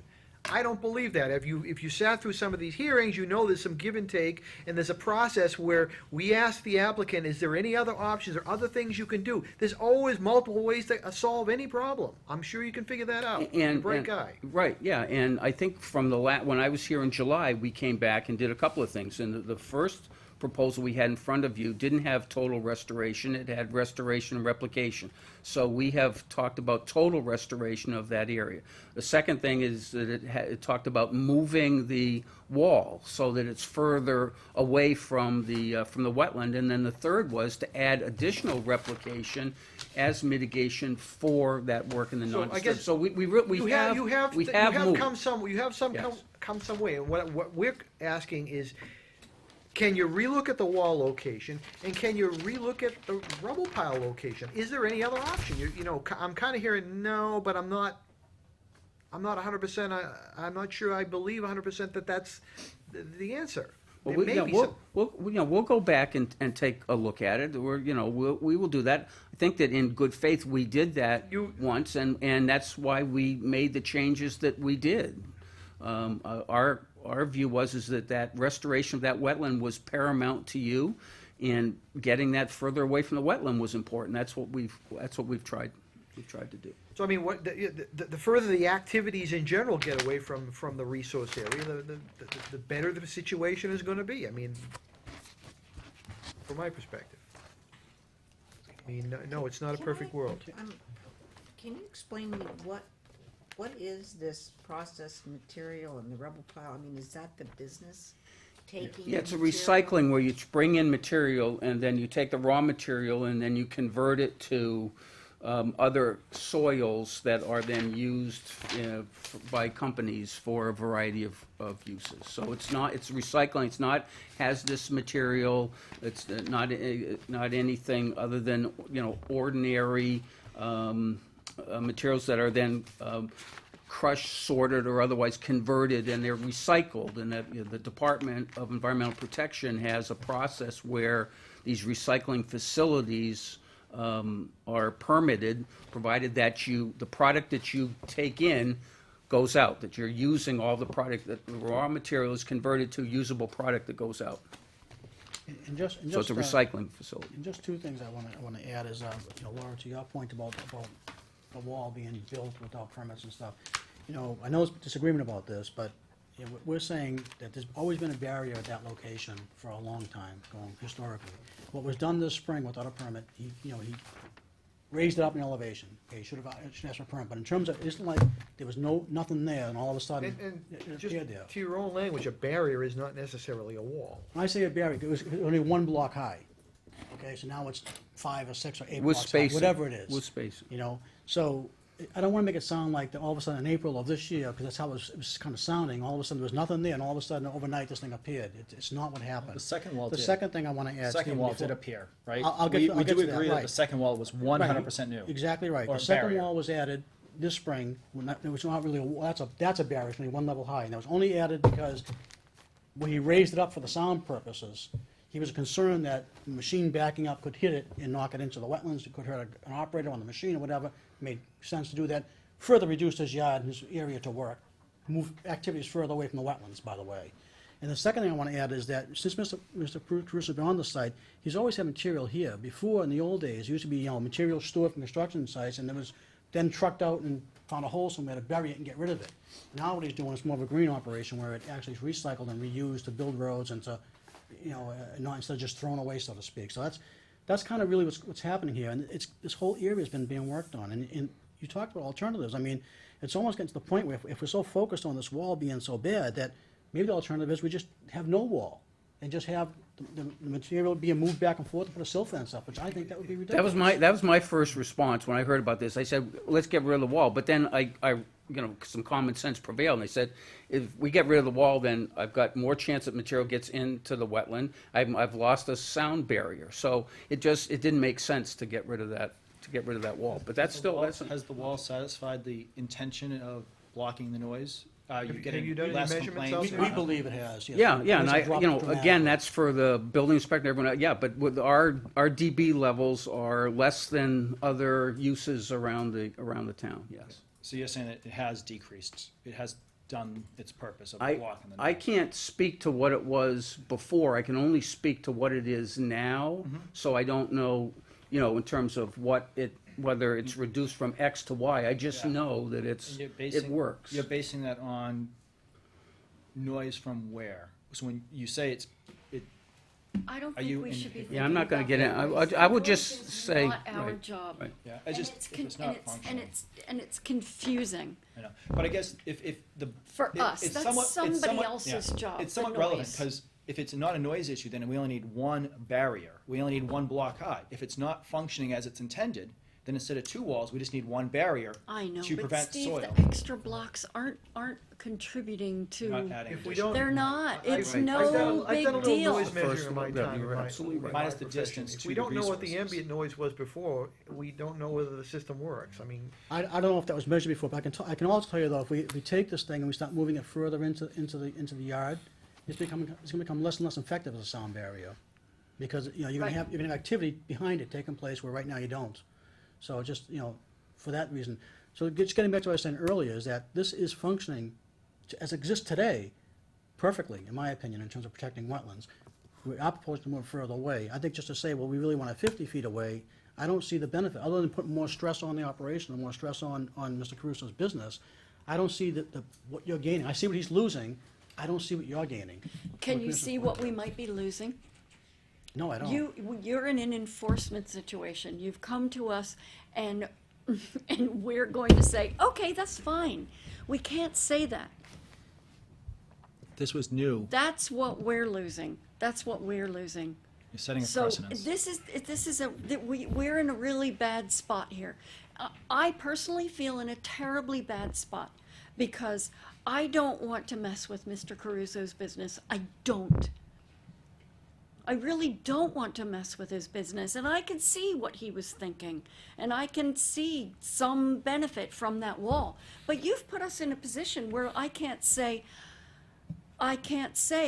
okay, that's a waiver I'm willing to take, because this is an enforcement situation. It was done illegally, and I can't do that, and I'm way too tired to think.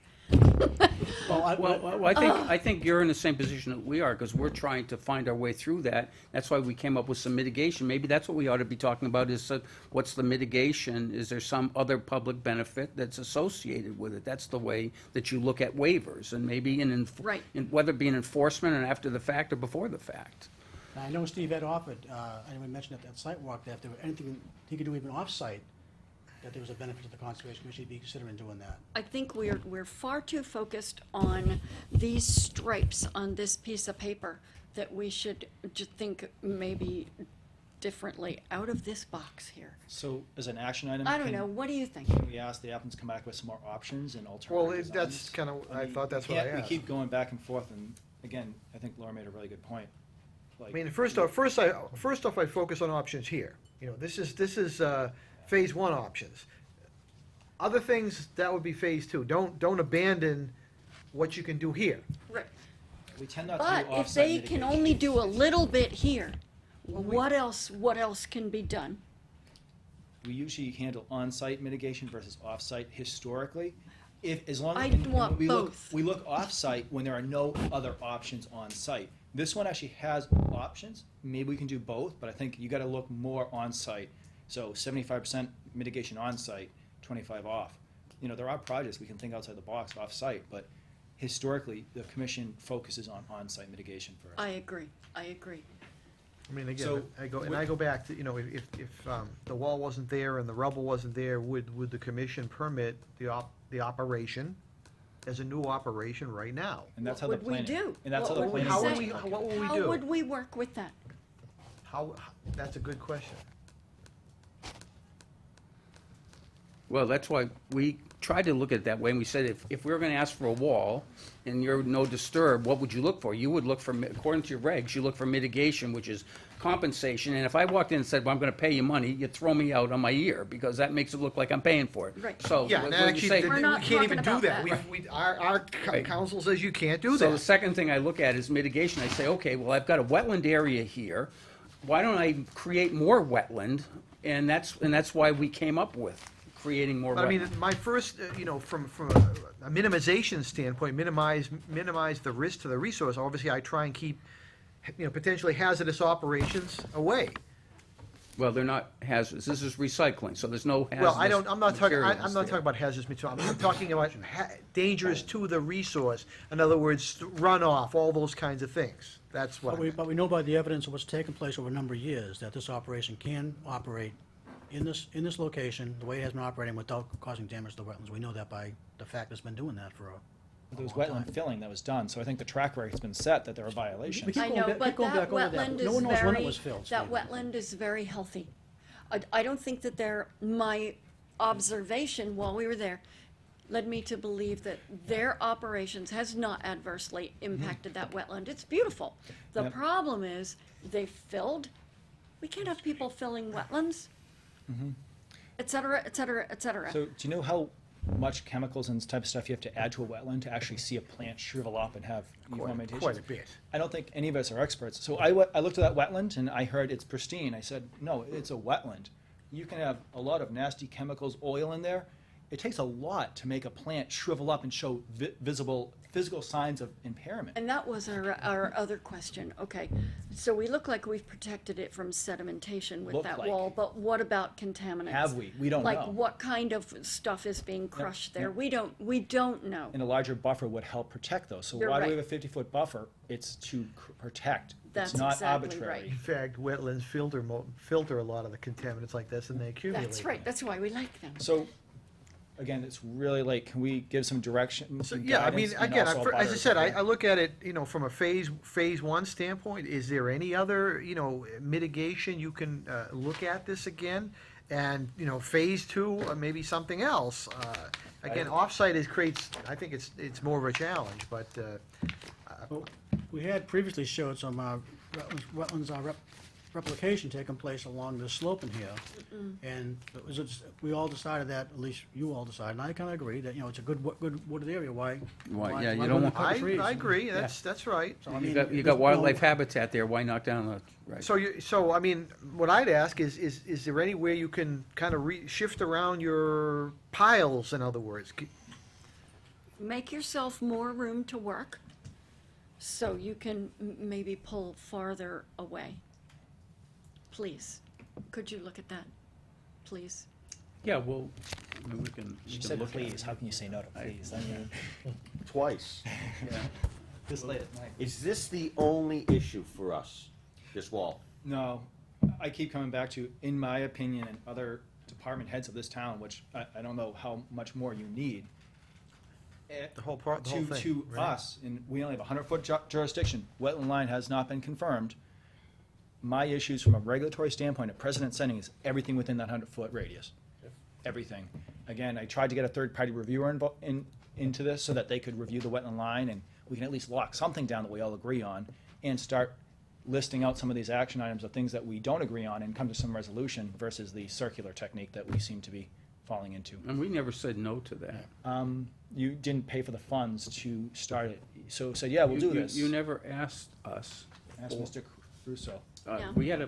I had a meeting with you a couple of weeks ago, it never was even addressed. You weren't, before that, we talked about it. You said, Steve, I'd really like to hold off on paying this till we kind of hash this out a bit. So it existed Can we your time. get this discussion, that part, in email or writing, so we can document on one side, agreement? Yeah, I'd like to know what you're looking for, I mean, What- because you what's don't. the- What does the I third party gave the reviewer wanna do? estimate, I gave the estimate to Mr. Crusoe to look at. They would He give, was not comfortable. they would give us a recommendation of the best mitigation. So you don't recall that conversation?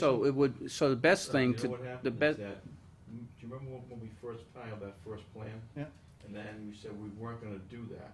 Yeah. Because all this other stuff came out? Yeah. Then you said, then why do it, because we're gonna We go a can hold different it, route now. yeah, we can hold it off Because you for the said to me, discussion. let's hold that off, because Yeah. something else is gonna happen. Because we don't know where it's going. And we don't know what's Right, going on. and you asked us to I have no withdraw. idea, and that's what we did. I never said, I mean, if Well, we. you were concerned about the total, the amount of money, and if we were withdrawing the notice of intent, So, I then mean, we could what are table we it. doing that for? You know what I mean? Well, 'Cause it's we weren't still- gonna do that anymore. So when we have something in front, we have no problem paying for a third party. Fine, when you actually file, We have no problem with that. that's, okay, I just wanna make sure we're clear We on can that. do it during an enforcement order if we want to get this going, because are we going to file a notice of intent? Is that the next step? Because if we can bring this person on board sooner than later, the next discussion, when is the notice of intent going to be filed? And so we can actually start getting the third party involved. They can be involved right now. Yeah, Steve, I think Yeah, if we're gonna get a peer review involved, we probably should get them involved sooner than later before I agree. final intent. Sure. However, but I think what we need to know is, what is the the task you're asking your peer reviewer to do, Yep. and what we're paying for. Her estimate that I gave Mr. Caruso spelled out all of the different I haven't things. seen it, so. I'll you have forward it it on on to all of phone you today. tonight, actually. I'll go to my office after the meeting and forward it I on. guess I can't answer your question right now, but I think I can answer in a couple of days. We're either gonna come back to you one more time and say, here's what Plan B is, or we're gonna file a notice of intent and include Plan B. So, you know, which would be A plus if there's anything else we can find. So I don't know, it will be one of those two options as we would be taking. Can we just reiterate what our goal is here? So our goal is to protect the wetland from any kind of contaminants, sediment, or pollution, sort of chemical contamination or whatever, Runoff or anything. runoff, etc. And to keep activities, I mean, also to keep activities out of, as much as possible, out of our jurisdiction. Right, out of as much as possible, especially out of the 50, and to deal with this filled-in wetland area, and to restore that. So The goal is to meet the regulations, because the regs are set up for a reason, with the setbacks, I 50, know. 75, and 100 I know. are there for a reason. However, Yep. I just feel like we need to just simplify it, because we've been talking about noise and all sorts of other things. Our goal is to protect this wetland That's from what- contaminants Right, and sediment. there are other issues going on, but I this know. commission is focused on Exactly. these things. So, I mean, I think there are other opportunities on here. There's this processed material stockpile that's right at the left end of that wall. Well, does that need to be there? Can you move that so the stuff isn't leaching into the wetland? I don't know how else you can rearrange this yard to keep these potential contaminants out of our 50. The 50 is important to us. I mean, prior to the regulations, and commissions would vary those numbers based on the hearing. We tried to codify, as many communities did, this is the line in the sand, follow this and everything's good, don't follow this, you have a problem. As opposed to one hearing it's 47, the other it's 52, and it depends on the flavor of the evening. So we said, okay, let's come up with defined regulations and people can know, just like the speed limit. This is what it is here and that's what it is there. Right. Yeah, no, and I think that's very clear The in the question is, how many regulations. miles over the limit can you go before they pull you over and give you a ticket? That's right. Just Exactly. joking, just joking. 9. Yeah. 9. Yeah, we know that game. Just trying to Okay. lighten up the night a little bit. So why can't you, We're you gonna- know, put We're gonna go back and take a look at that. swales and things in here? Some additional Whatever. protection. Okay, We can talk I about don't that. know about that. I'm just Yeah, it's looking it's an unpaved at area. lines on a piece of paper. It's an unpaved area, so the infiltration that's taking place out there is How pretty. can you is improve pretty- that infiltration? I don't think they need to. Well, We haven't making actually it a looked at it pervious from a area. stormwater standpoint, Right. drainage, we keep hearing it drains well, it's all Right. soil. We really don't know, because I don't know about you, I haven't seen the data, but from the engineering of the site, And since this isn't a hearing, but it is late, and I know we have some abutters here, I will open up to a couple comments. If people have any comments out in the audience, if you identify yourself, please, for the record. I do. I actually have a question. And- Barbara Penneberry. Okay. Gothic Relay. You mentioned hazardous waste material or hazardous materials in the rubble and the product that's being stockpiled. Well, actually, we were having a discussion about that it actually isn't classified as hazardous waste under DEP or EPA. Right. And it's So, typically not hazardous. My comment was that materials like this could be hazardous to the wetland as far as runoff, et cetera, not a defined chemical hazardous waste. right, no, I understand, but my question is, how do we know that there isn't any hazardous material in the stockpile material that's coming into that property? Is it tested? I Where cannot does it answer come that, from? only the applicant can. Where does it come from and is it tested? we're not really the permitting body for that type of stuff, but I'm sure the applicant knows who does their testing and how it's permitted through another agency. So I'm sure they can answer that question. Mr. Caruso, do you have your material tested for contaminants? Yeah, Steve Steve runs the operation there. We have two companies that we use for our testing. Oh, and what do they test for?